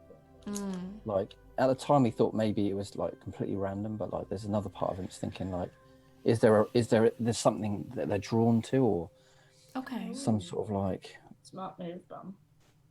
he doesn't know that, but like he's not taking any chances, so he's just casting his hand out, and you can see the sort of grass growing and like filling all the pathways. I like it. Yeah. How do you imagine your spells to manifest when you cast them? Because each one of you, when you cast a spell, it has a certain kind of characteristic, a certain kind of quality to it that's going to be unique to you. How do you envision the magic manifesting using at least one of the five senses, right? Whether it's a visual and maybe a scent as well. How do you imagine it? It's more happening? I think it's like almost like vibrational with bomb. It's like you can fit it in the earth. Earthbend. And even if it's not focused on the earth, you can fit it in the air, like almost like waves. So you can never see him cast stuff, but it has you would be able to feel it around you, like a vibrating hum. Yeah, like a different almost. vibration. Yeah. So like when he casts plant growth, you wouldn't necessarily notice the grass growing because it's quite subtle. Like a new carpeting of the earth, but you would certainly feel it around you. Like almost like heat waves. Very nice. Yeah. Okay, so you're able to do that as you collect your things, refreshed, you've had a little bit of a rest, you've read some books, done some tinkering, fixed up your clothing, and you're able to make the rest of your way. So whoever is in the lead, now that you have stopped, once again, do a survival check, but then someone else can also do a perception check. I'll do survival again, because I've been quite confident now. 16. 16? At this point, the nature of the landscape is starting to change a little bit. You've got the hills, but you can tell you're getting closer to the sea. So with this western side, it is going to be a little bit more rocky. More cliffs as well. Outcroppings as you get closer to that coastline. But you're able to still find your way. Anyone? Bomb uses spider climb as well. He'll use spider when you get to like cliffs or something, things like that, like outcrops. He'll kind of like navigate it and then tell the others where to step, like safely. So it's like making it a lot easier for everyone. Excellent. Now someone can roll a perception check. As you continue to travel through the day, you're probably not going to stop again, and you will arrive at Felbray, or at least close to Felbray, right around nightfall. Do you wanna know what I rolled? Oh, you rolled perception? Oh, what did you roll, Marlowe? What did you do? A natural 20. What are these dice? Like, what the heck? What's that all together? A 25. Damn. Nice. All this I means see is I everything. can throw tougher stuff at you. That's okay. Only at Marlowe. Only at Marlowe. Yeah. Just for you, Marlowe. I'm hiding in a Nice. cursed bag. Cursed. In the cursed bag. Oh no. Bob just climbed into it. You open it. You just see his Bob's face. Just the head out, because they kept saying to not put your face in. But I'm imagining in the bag, but then the hood from the cloak I'm still carrying the bag. Just on Kit's. I'm getting like an Yzma and Kronk vibe, Oh yeah. except reversed. Very much so, yeah. Okay. So with that perception, right as the sun is starting to dip lower in the sky, you see in the distance a light. The light emanating from a small lighthouse up along the same level, closer to the sea, a distant cliff up ahead of you. You've seen this lighthouse before, mostly in passing, because you haven't necessarily come into dock in Felbray yourself, but you know that lighthouse. And you know that if you continue walking down this next descent, you will be looking down upon the small coastal town of Felbray. And as you come across that next outcropping and you start your descent, you see the lights all aglow within this small town. So you know, and perhaps if you wish you can explain this to the others, but Felbray is a coastal fishing and mining town turned trading port, as time has gone on, characterized by these rocky cliffs that you are navigating and sea caverns which rise tall on either side, almost sheltering this small town, and the docks within this almost like a cove that funnels everything out towards the sea. The townsfolk here live a tough but comparatively prosperous life compared to perhaps one of the smaller farming villages elsewhere in Monair. As you descend, you can get a good glimpse of the structure and the architecture. The architecture showcases a simple but sturdy masonry that would probably do the boulder smiths proud. They may be impressed by the stability of some of these houses, which of course are built that way because of the strong winds that would be coming through from the sea. A tall iron gate serves as the entrance to this town, with, as you're getting close enough to see, with guards on either side.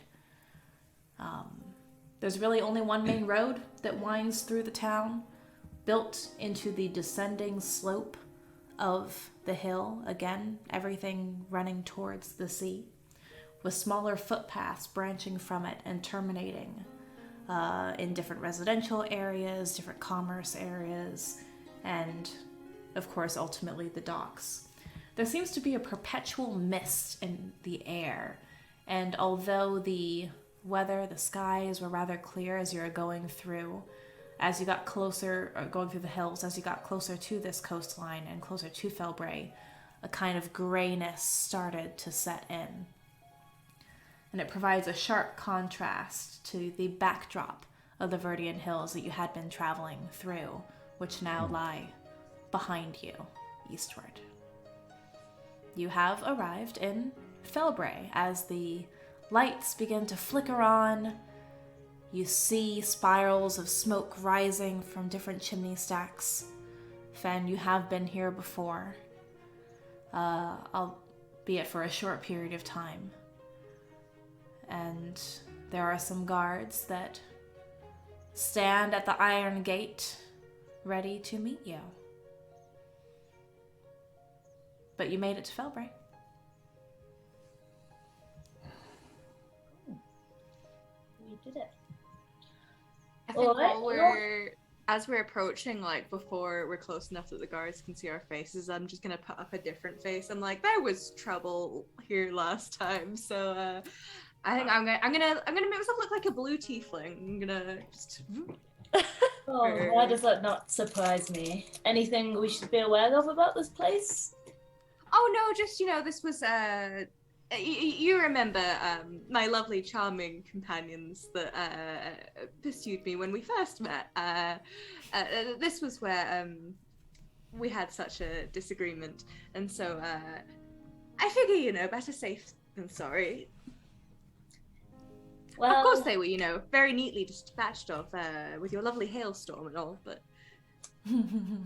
yes. How could we forget? All right then. Well, disguise is settled. Let's see if they'll let us in. There are a couple of guards. Fenn, you wouldn't recognize them. Decently armored. One does call out, face shrouded. That's far enough. What's your business? These gates close at sundown. I still see a little bit of sunlight. Fair. What's your business?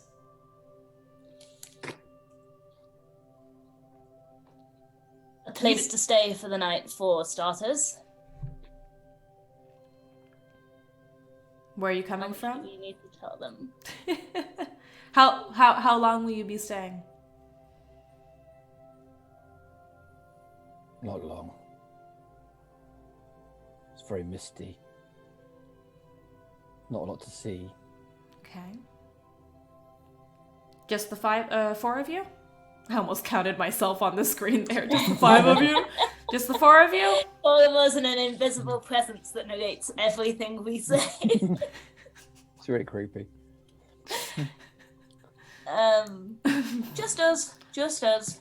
A humble party of adventurers passing through. With a cursed bag. Do you say that out loud? Yeah. Oh no. They look at you kind of funny. All right, just don't cause any trouble. Yeah. Thank you kindly. Where's the best Alright. place to stay? Fenn, you'll know where the inn is. They open up the gates. Strangely enough, you don't really remember the guards being like this previously. Fenn, roll an insight check for me. They do seem a bit kind of agitated. Strict. So, not very good. That's a 6. Oh no. Fenn is the anti-Marlowe. Yeah, I don't think I This is rolled where all good the very good old often. family is coming from. So, when you departed from Felbray, and when you were here, because you were here for a few days, you don't remember this rule about the gate being closed at sundown. And even with that, I'll give it to you because it probably would have come across anyway. But the guards seemed kind of like unsure, kind of stumbling through the questions. I didn't really know how to interrogate because they still just let you in. But it's kind of unusual for armed guards to be here in this manner right now, from what you remember. Yeah, once we get past the guards, I'll pass this on to the others and be like, but there wasn't a sundown curfew here a few days ago. So, Anything to do with the state you left this place in, or? I mean, it's not like I trashed the place. no, not at all. I mean, oh, interesting though. It's normally a quiet town, hey? Yeah, I mean, I would like to think that my personal and interpersonal struggles would be enough to disrupt an entire town, but I don't think I'm quite that important. Entirely fair. Well, I suppose we should keep our wits about us nonetheless. See if anyone in this inn has any insight into what's been going on around here lately. So you're What's able. with this mist, Fenn? Oh, Does this seem normal to you? we are by the sea. Marlowe, you're, I would assume, more familiar with regular coastal weather. Is this normal? It does tend to get kind of misty and foggy here. It does. So it's more normal. Just isn't used to anything. No. Not at all. Tom's just suspicious of anything that's not. I'm out of my just massively out of my comfort zone right Crisp now. Yeah. bag, like. What next? Cursed bag, underground. Apparently you're going to be going on a ship next. Oh, boy. Mist. What is the... least You've I seen smell- at least I fog smell good. before. And there will sometimes be mist rising from the forest, but this Yeah, is it's different. never This intense. is cold. It's you smell that brackish, salty sort of taste in the air as well with the breeze coming through, which may be more Probably comforting to Marlowe Marlowe. and Fenn. Yeah, I was like, Yeah. probably this smells more like my comfort, like my home. Mm-hmm. You feel more at ease here. Yeah. So as you pass through the gates and you start to make your way on that main road that leads you through town, you get to Fenn, a place you have stayed before, albeit in a different form, a different face. The Brass Canary. It is the town's Great name. only inn and tavern. This is the place to go for a drink, for food, for gathering. And while this town doesn't have too many visitors outside of the sailors and crews who may pass through, perhaps staying the night, the main source of trade is going to be coming by sea. Not many people are going to necessarily make the trek by land out here. It's not really a vacation destination hotspot. But it is a slightly taller, compared to some of the other buildings, a slightly taller, just two-story building, wedged between the guard post watching the main gates of the town and a general goods store, which the general goods store is, of course, closed at the moment. The windows of the Brass Canary are lit and slightly fogged from the warmth within, giving it a more welcoming glow, considering the increasingly chilly, foggy night air that you're still subject to.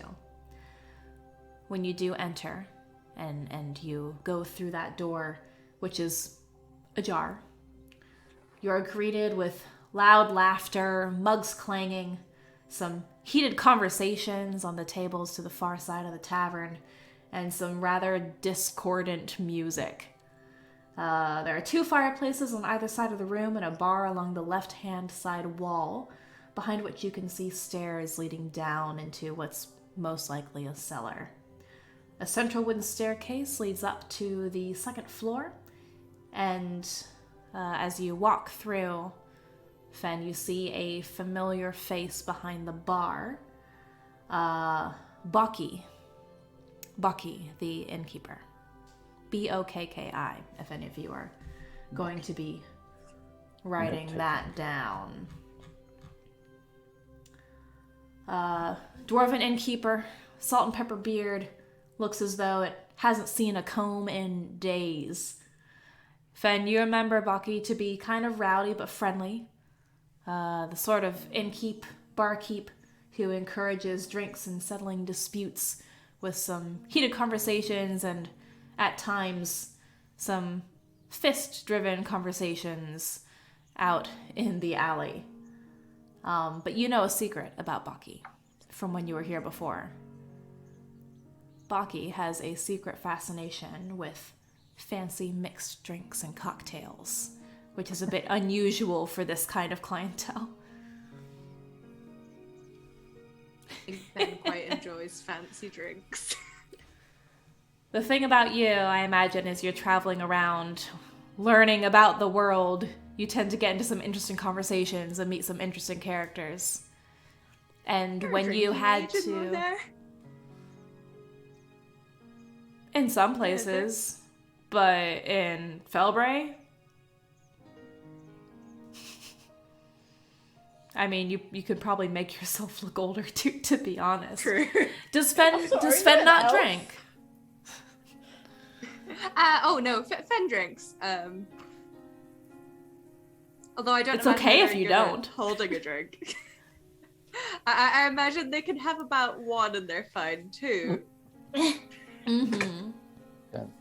So last time you were here, because it was from this inn that you ended up having to leave very quickly, Balky was one of the last people to see you before you departed. As you were trying to make your way out, he was woken up by the sound. Without asking any questions, saw the fear and panic on your face, and opened up the back door into the alleyway so you could try to get out. Didn't ask any questions. But you had formed a little bit of a camaraderie with Bucky. Good egg. He said you reminded him of a daughter he's never had. Oh. Which is why he disclosed the cocktail drinks thing. And he made you swear, don't tell any of these other folks. They'll never let me live it down. But what do you think of this? Fruity. Oranges. I need a drink. So you go in. Of course, Balky wouldn't recognize you with this face. And I don't know which face and name you may or may not have been using before. Yeah, I probably wouldn't have been using my real face before either. Probably not. This face is a male tiefling today. Male Okay. blue tiefling. Very good. Very good. So when you walk in, you know at this time of night, service isn't exactly the most... It's not inhospitable, but they're not going to go out of the way to say, oh, welcome, hi, how are you?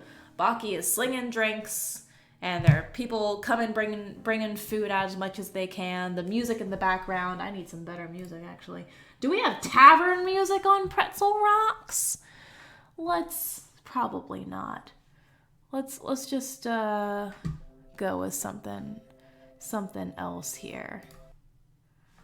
I need oh man, I didn't have tavern music prepped. This is your first inn. It is. Oh, it is. Actually? Oh my god. It is. Oh wow, this my whole time we've not gosh. been in. You haven't been in. We didn't do the typical.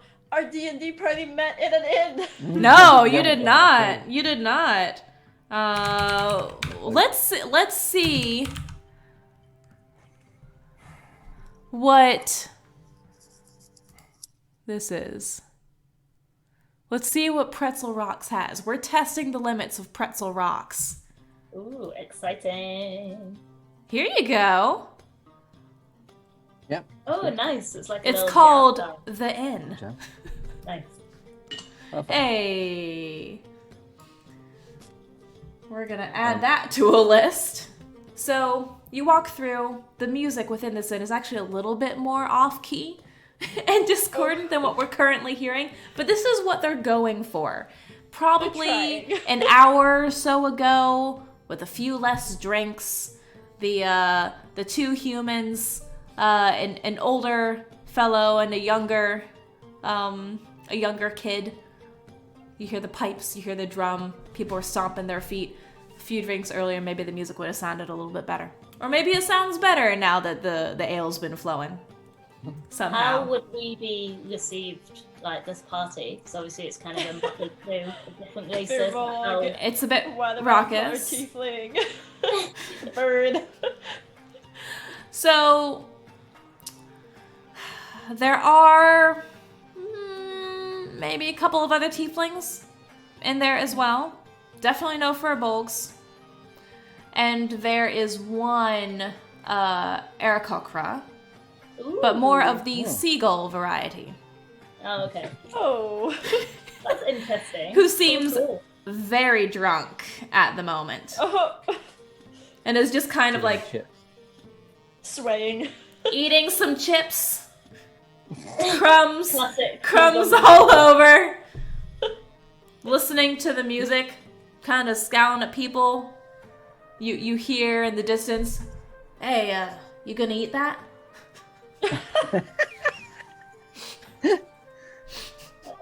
better than a pigeon one.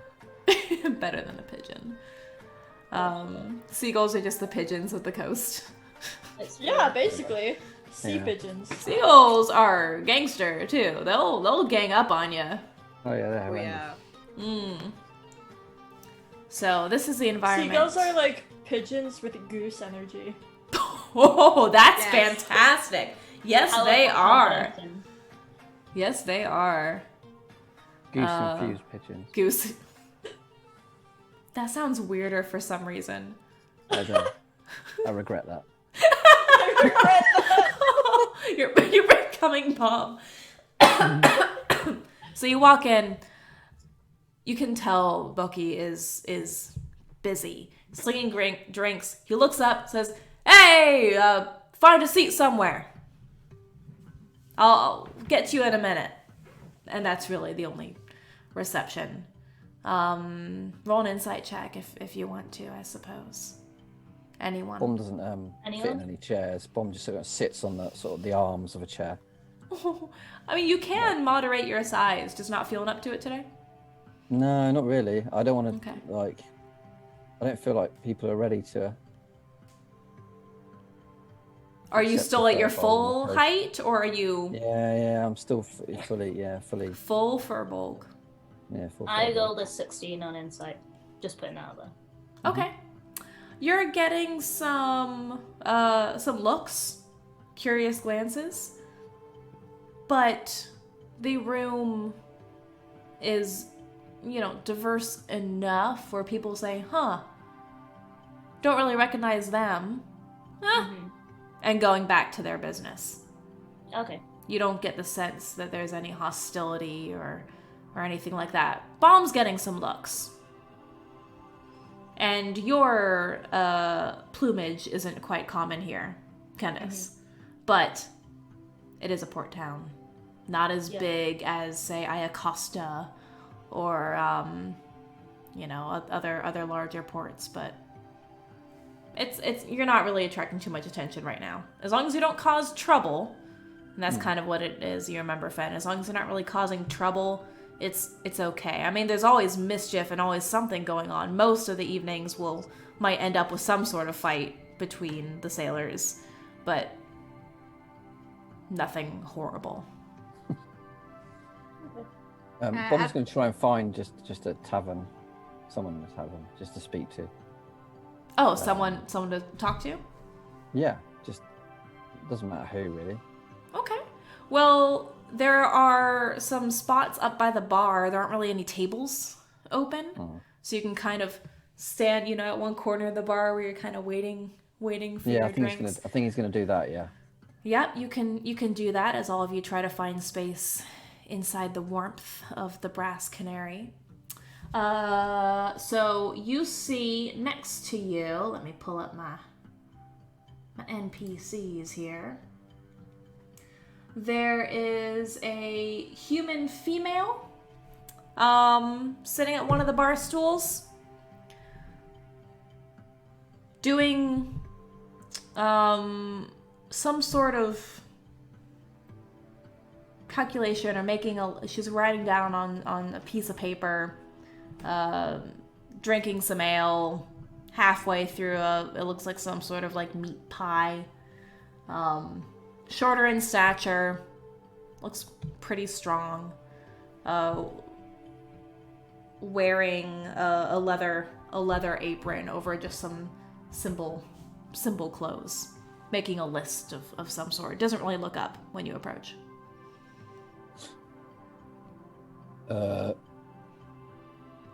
Good evening. Bomb's got quite a deep voice. It vibrates like his spells, really. Okay. He said,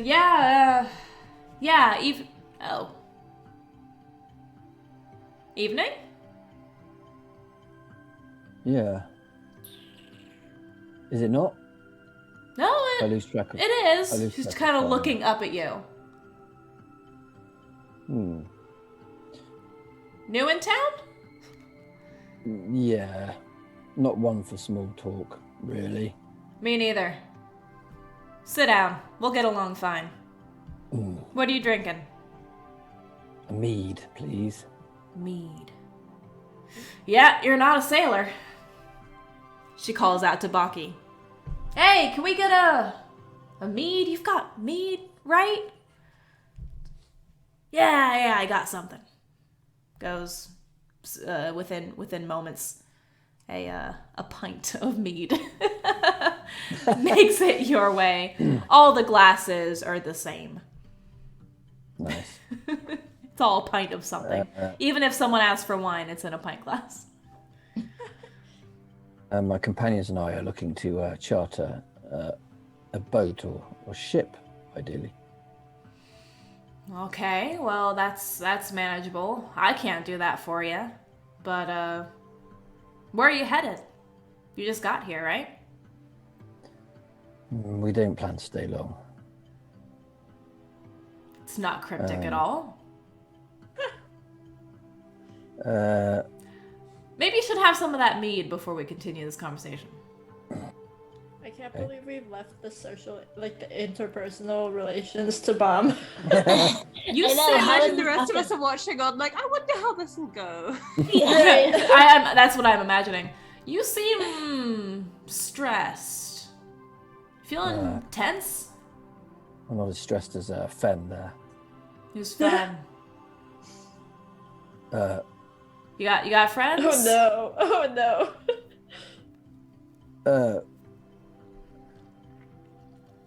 So, the ship thing, the boat. Yeah. You She takes know a big you know swig of someone her. who can take us on the water? Yeah. This is the water is right down there. It's pretty easy to get to. Now it's a matter of where you want to go. If your goal is to just get on the water, hell, I got neighbors with fishing boats. Well, we need to go to the Athenium. The Athenium. She gets really confused. Why do you need to go there? Isn't that in, Yo Cool? You need to go there and you came here to get a ship there? I mean, it's possible. I don't really keep track of the routes myself too much, but I'm sure you could find passage there. Just anything for the right price, I imagine. You got the idea. We don't have too many ships going there. There was one who came from there maybe a month or so ago, a while back, I can't remember. Stopped through. Dropped off some supplies and kept going. It was the, it starts with an M, I can't remember. They didn't stay too long. Like a little over a month ago or so. Maybe, I can't remember, a few weeks. It adds up. Do you Mariposa have or a name something. for me, for someone that I can talk to about chartering? Yeah, that's fine. I can show you who to talk to. Where is Yannick? Oh, you see that fella over there in the corner? Mm-hmm. Looks like he's trying to play guitar on a chair. Sure. Except he's trying to play the chair. Yeah, he's probably in no state to be chartering any ships for you, but he's the dockmaster. And you look over there, you see what looks to be like a male half-orc. Okay. Over there. Definitely doing some air guitar on a chair. Or air lute. I don't know. Like, he's probably not in any good state right now, but maybe talk to him in the morning. Takes a closer look. Or maybe around noon. Morning might not be of any use either. I appreciate your help with this. Sure. And that's about as much talking as I can muster. You just take that mead. I gotcha. You need some food or something? You're looking a little... I don't mean to sound rude, but a little green, a little gray. You're not looking great, friend. No, I'm not comfortable here. And yeah, no. And Bomb kind of just like, yeah, he kind of like retreats into himself, like physically, you know, like his posture and he's not doing well. All Well right. done there, Bum. That was some good, sustained social interaction. Good job. Do you stay sitting there? Because she seems happy to let you just sit and not bother you and go back to taking notes. Before she turns, before she turns away, she puts out a hand. It's like, Talon. I'm the blacksmith here. Nice to meet you. Mob. No, no. Return of Mob. Nice to meet you, Mob. Do you want something to eat? You seem hungry. What do you eat? What do you want? Dried meats are my favourite. Okay. Hey, Baki! He yells out again. Before long, you've got... You wanted dried meat, so think in like a little dish, like bar snacks kind of stuff. You've got some like jerky and nuts. Nice. And some dried fish as well, actually. Dried fish is definitely a thing here. So like saltfish. Yeah. Along with your mead. It's a weird flavor combination with the mead, but... Yeah, but he doesn't mind. He perks up at that and he starts munching away. There you go. And then Talon turns away. Still there working on stuff, but just... She's not one for small talk either. Well done. Marlowe, Fenn, and Kendis, what are you doing? Did you listen in on this conversation? Probably observing, like having a drink and observing. Yeah, definitely watch him stretch his social wings. Social experiment. Oh. Yeah, quite impressed. So as... Bob turns around and we're all just like... Oh, he's making friends! Oh. Grows up so fast. Yeah, it's a bit like that. Yeah, I guess. Ooh. So who else is around in the tavern who might be approachable?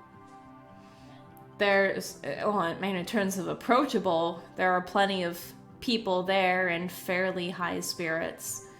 If you were to listen in, you hear that there are a few crews in town, mostly regional routes. This is not my tavern music. Get back to my tavern music.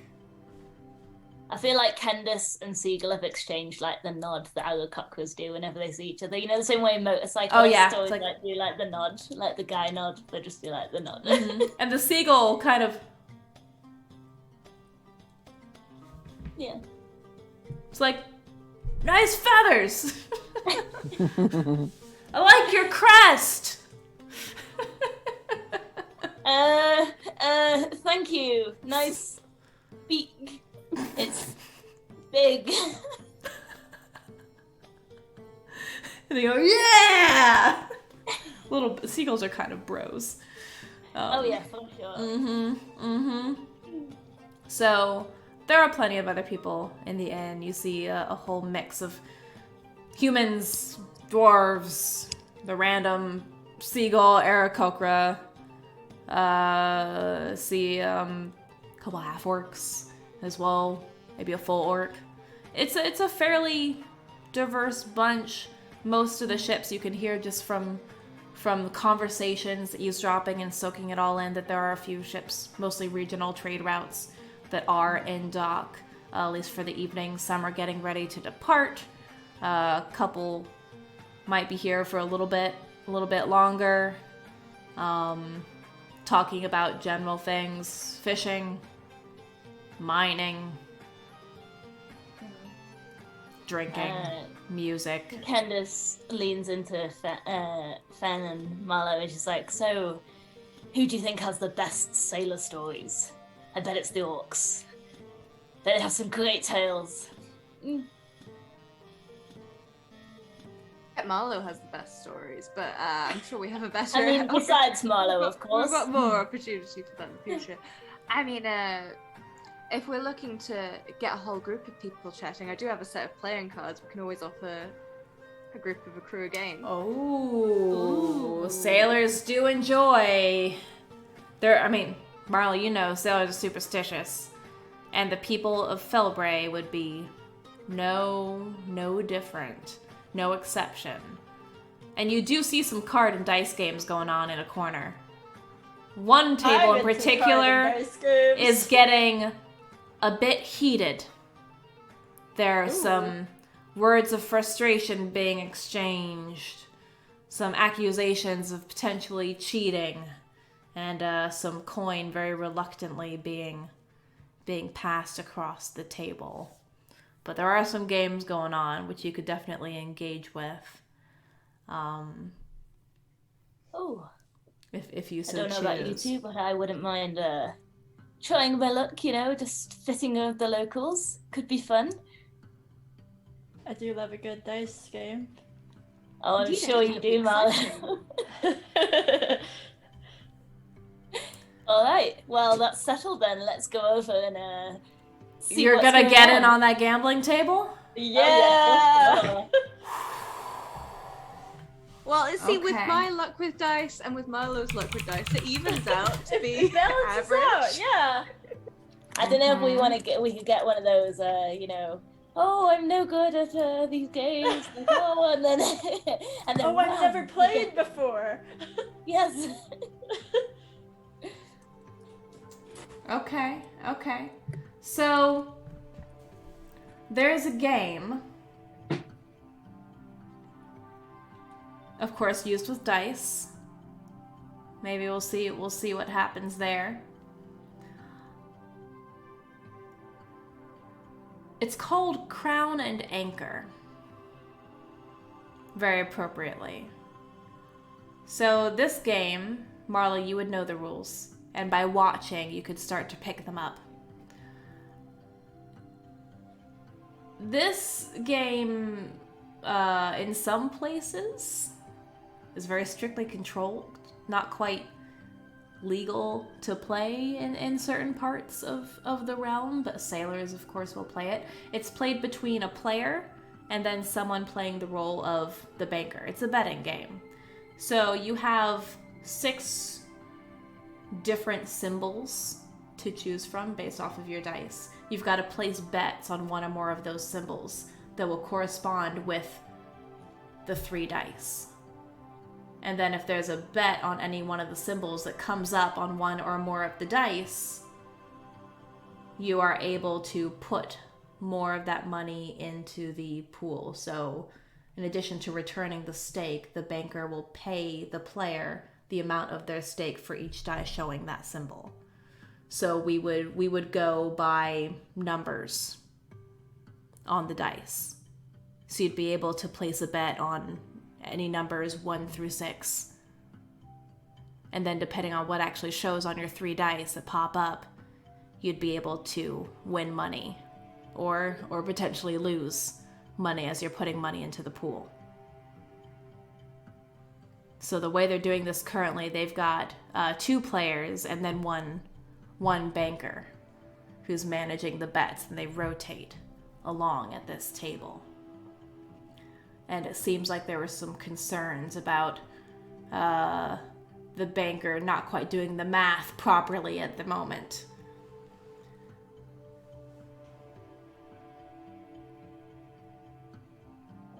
So that's the game that they're currently playing. There are different variations of it. Some of them called like Anchor, Spade, and Sun, Anchor and Sun, Fish, Prawn, Crab, depends on the region you're going for. But it all ends up being the same. And this is an IRL game. I've got the Wikipedia in front of me. Oh, okay, cool. Yeah. It's so neat. So, betting game. What do we have to bet?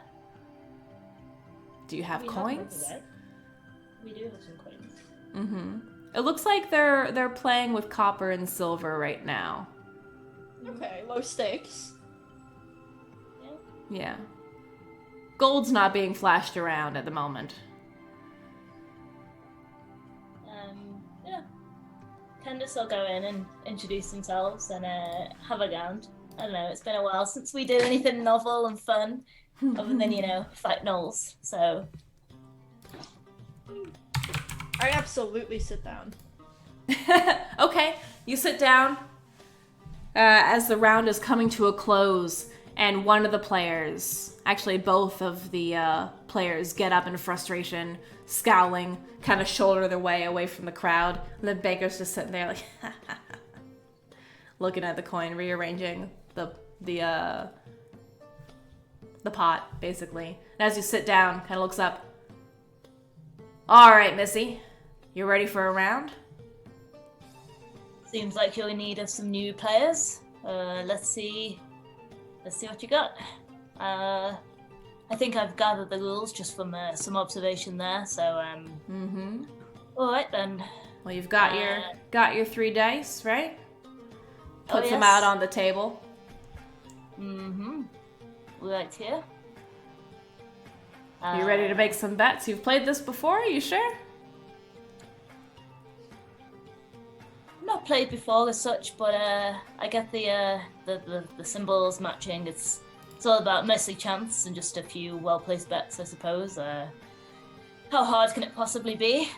Unless you'd like to go first, Marlowe, I really don't mind. I would rather observe a round before partaking. That's fair. I can part with these couple of coins, and then just I don't know drops All right. there. Well, the buy-in is 5 copper to get There you you go. started. Gotta keep it interesting, right? For sure. All right. 5 copper it is. So what's... Very nice, very nice. So what are your bets? I toss a silver in. Okay. All right. Thank you for your good Okay. faith in me, Marlowe. Hopefully that silver also comes with some of your fine luck. So you can place these bets, these coins, on one or more of the symbols on the dice, 1 through 6. Then you roll the dice and see what happens. If it lands on those numbers, you get your bets back. If it doesn't, I get to buy the next round of drinks. For me, myself, and I. Oh, and I thought for just a second you were going to be you were implying some level of generosity. If you're sitting here throwing around copper and silver on a whim, I think you're doing just fine. But let's see how the evening goes. All right. Well, I'll see how this first round pans out, and then I might swap seats with my my tiefling friend here. But let's go. Place your Ooh. bets. What are your instincts telling you, Marlowe? I do like the number 3. 3 or 4 is good. Take a 3 or 4, and then I pick one more number, correct? You can put them all on one. You can spread them across 3. It's all up to you. Let me know how much money you're putting on each one. You've got 5 copper and a silver. The pot from the past few games, he's already pocketed. Of Clean course. slate. So we're literally just playing for what we have. Okay, we'll do. There's a Well, reason why split. this game isn't broken out until people are like heavily into their drinks.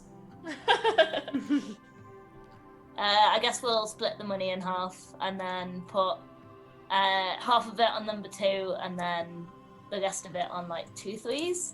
I don't know. Like that's about. as So much amount put as like, I can. what, the copper on 2 or 3 and put the silver on another? Yeah. Because he's not going to Cool. start, separating the coins. You've got 5 copper and a silver. Yeah, So that's yeah. what you're working with for denominations. For sure. Yeah. All right, cool. All right. Roll. Roll your dice, Feathers. Oh, okay, that's a 6, 4, and a 3. Oh, 1, 3. And a 4. Hey. All right. You got a 3. So you get that money back. Alright, well, that's not so bad. Yep. So, yeah, if you... if the symbol that you bet on comes up on one or more of the dice in addition to returning the stake, the banker will pay you the amount of that stake for each die showing that symbol. So it nice. reaches into the pouch, back into the pot. 5 copper it is. So there's now 10 copper and 1 silver. Oh, excellent. Okay, I think I've got us off to a good start, Marlowe. What say you have a try? Next round, what you betting? I toss another silver in. 10 copper, 2 silver. All right. I turn to Fenn. I call over to Fenn. I'm like, Fenn, give me a number. 6. All on 6? Number for me too? Yes, I would say divide it maybe. Don't trust my luck. Well, I'll go with 3 again if that's my input. Do with it what you will. And 6 I'll go and with 3. 5. 3, 5, 6. What are you placing on each value? 5 on like 5 copper. Wait, it's 10 copper and 2 silver, right? Yeah. Yeah. Essentially 3 silver.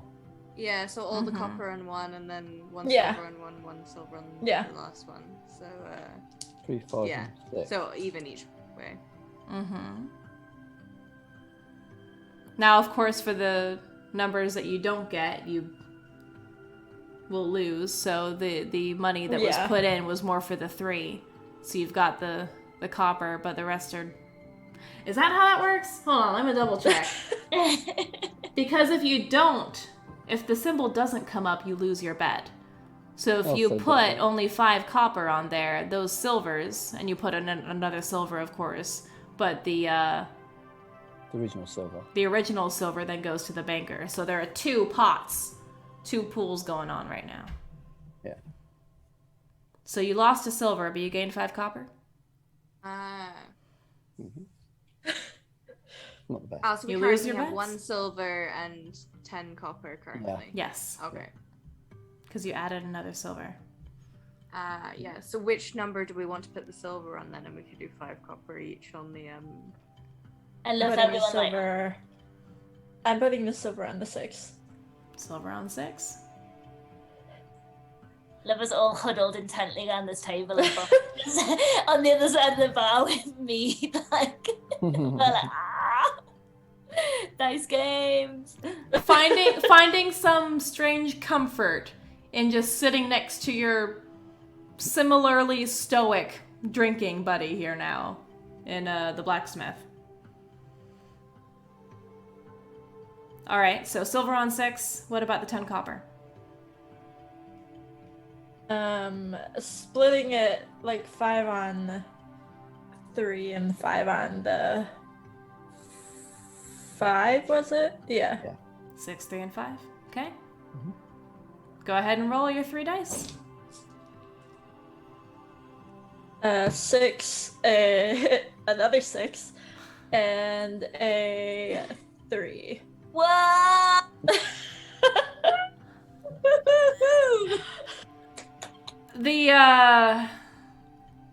The banker, who's an elf, actually, kind of a thin, scrawny looking elf. Interesting. Okay. Takes out a couple silver. He had some silver in there as well. Mhm. And the 5 copper that you had put on the 5 just transfers over to you for the 3. So you have your...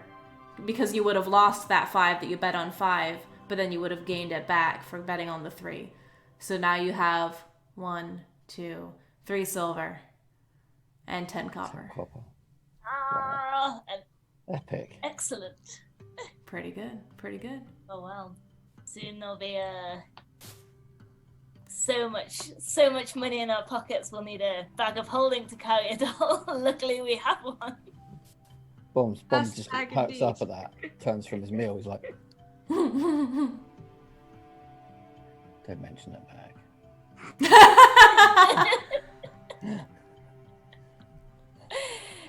Oh, that was fun. Goes back to his fish.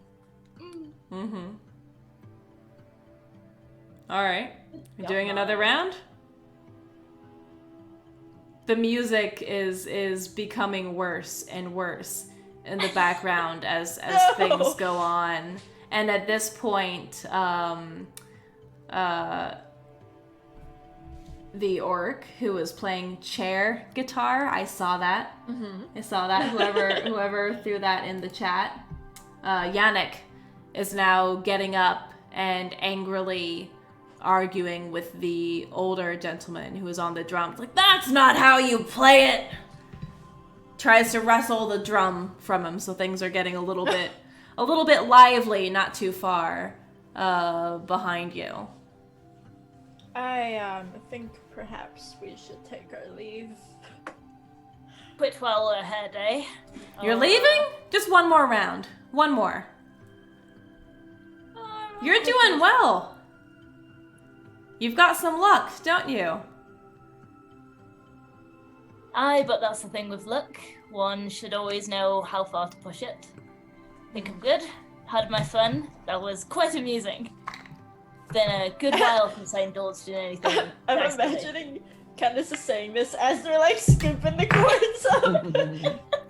Yup, this was good. This was great. What are all of your passive perceptions? How do I work out that again? Wisdom. Mm-hmm. Yeah, wisdom. 13. 13.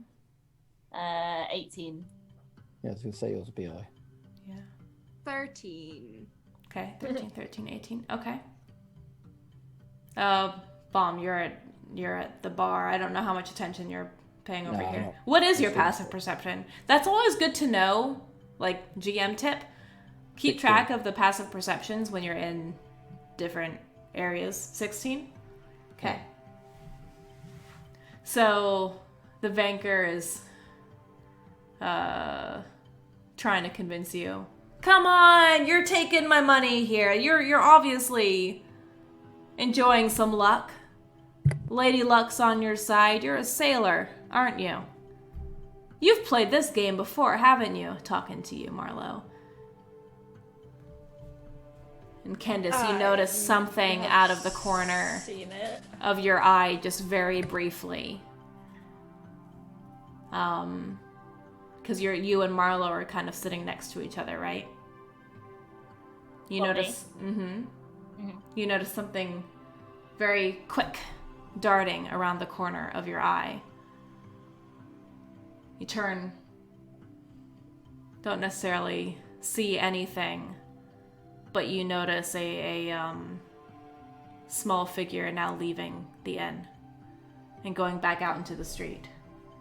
This is the wrong music. I keep changing it back to what I want it to be. Anything we noticed about that person?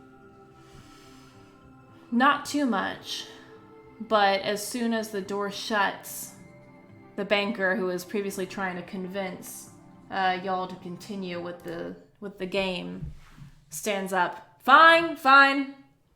I see I can't convince you. It's probably smart, probably wise. Here, keep it. And just for being a good sport, well, welcome to Felbray. And flips another silver on the table. Tips his hat and departs. Marlowe, as you are collecting these coins and splitting them up, reach back to your coin purse. You find that it is missing. No! The pouch that you had at your belt is gone.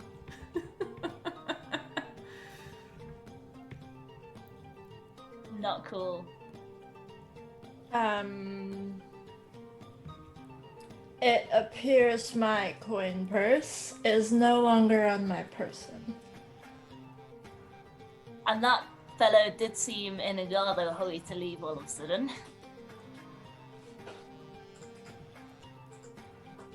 Does that happen after they get up and go? So, by the time they're already gone, the purse was gone already. All you know is it wasn't there. It's not there when you're turning around to look and feel at your belt.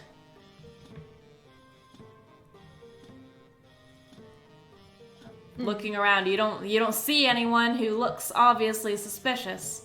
But Kendis, you remember seeing a smaller figure navigating and departing rather quickly, followed fairly quickly by the elf.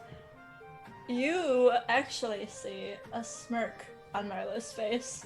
Okay. As I turn towards the other side to pocket the coins in a different purse. I was holding...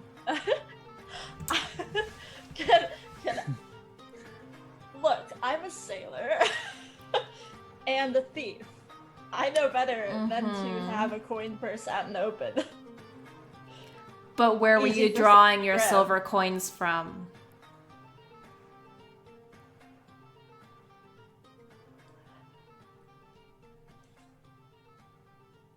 Keep some in one, keep some in the other.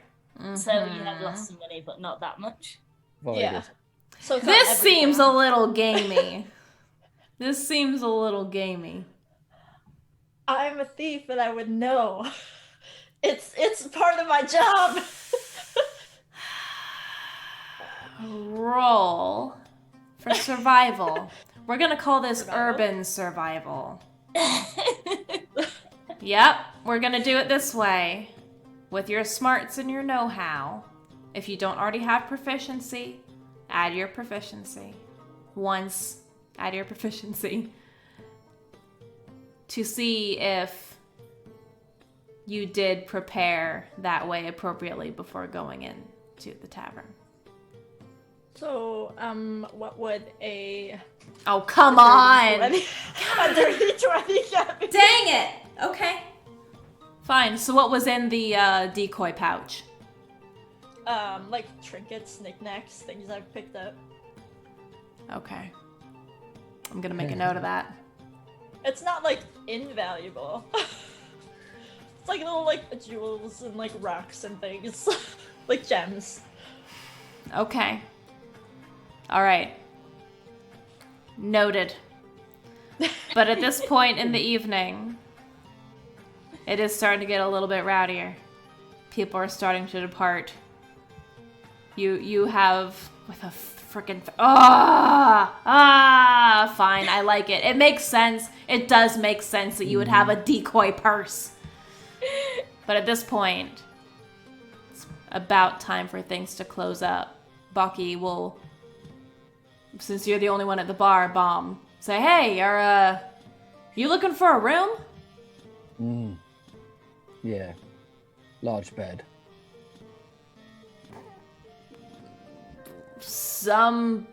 Yeah, I can't even lie to you. They're pretty standard. Sorry, friend. I could try to push a couple together for you, I guess. Don't worry, I'm fine. They're clean. I promise you that. Good. I think I have some companions still remaining in the bar. How many rooms do you need? It's just 3 copper a night. No, it's good. They're not fancy I think rooms. 2. 2 rooms could probably be good. How many beds are in the room? Depends. Some of them might have 2. Most will have 1. We'll have a room each. Flashing Have some out. coin. All right. 4 rooms. How long you staying? One bed. You can Just pay a- night by night. Just tonight. All right. That'll be 12 copper. Bond puts a Thank silver you. piece and a couple of copper down. Thank you, sir. You have a nice evening. Yeah, I turned to the others and I was like, they were amongst the only people left in here. There are still some there, couple. but things are winding down. It's getting to that point in the night where the longer you stay, some bad things are going to happen. Bomb turns to his companion and says, I'm going to turn in because in real life, Rich has got to get up for work. Yep. It's time for us to conclude. I did want you folks to have a little bit of the dice game. Yeah, that was awesome. That was fun. Don't often get to do that. Your first tavern experience together. All right, so things wind down. You end up going to your rooms, becoming all nice and comfortable, settling in. Your rooms are they're either right next to each other. You're on either side of a hallway. When you go up the stairs, you've got 2 on this side of the hallway, 2 on the hallway just across from each other in a little quad setup. So you are able to wind down for the evening. Marlowe, Fenn, Kendis, y'all would have had something to eat, I'm sure, as you are hanging out. And before we conclude, Marlowe, make a wisdom saving throw for me.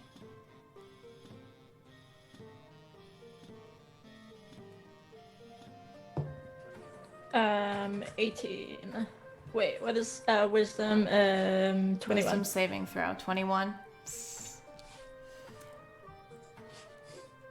You, as you are just starting to drift off to sleep, wake up a little bit more. Feel as though you're being watched, but you shake it off. Go, huh.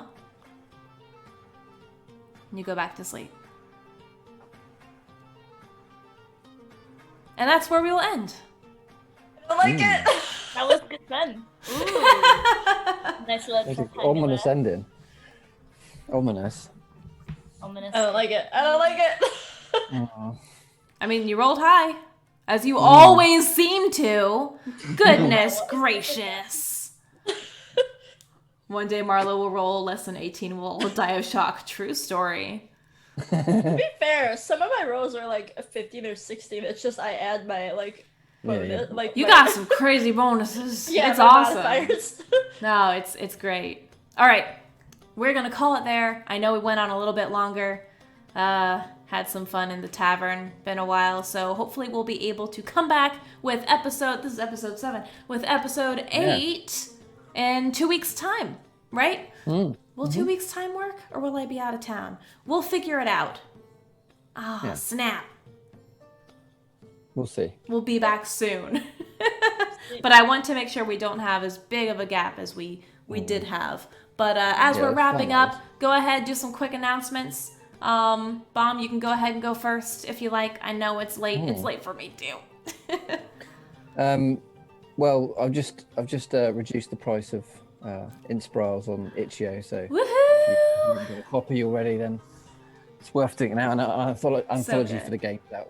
Anthology for the game's out soon as well. So it's got 10 adventures.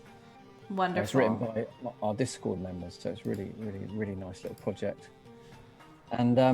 And we've just hired for the team our first deaf artist, illustrator, and two hard of hearing writers on the Kickstarter. That's amazing. That's super fantastic. exciting. So we're becoming much more inclusive in terms of what our intentions were from the start. So got a lot of that community's involvement now. So it's really exciting. Cool. That is wonderful. Oh, congratulations! I love all the updates and the progression really of cool everything. people. Excellent. All right, who's next? Kendis, what you got?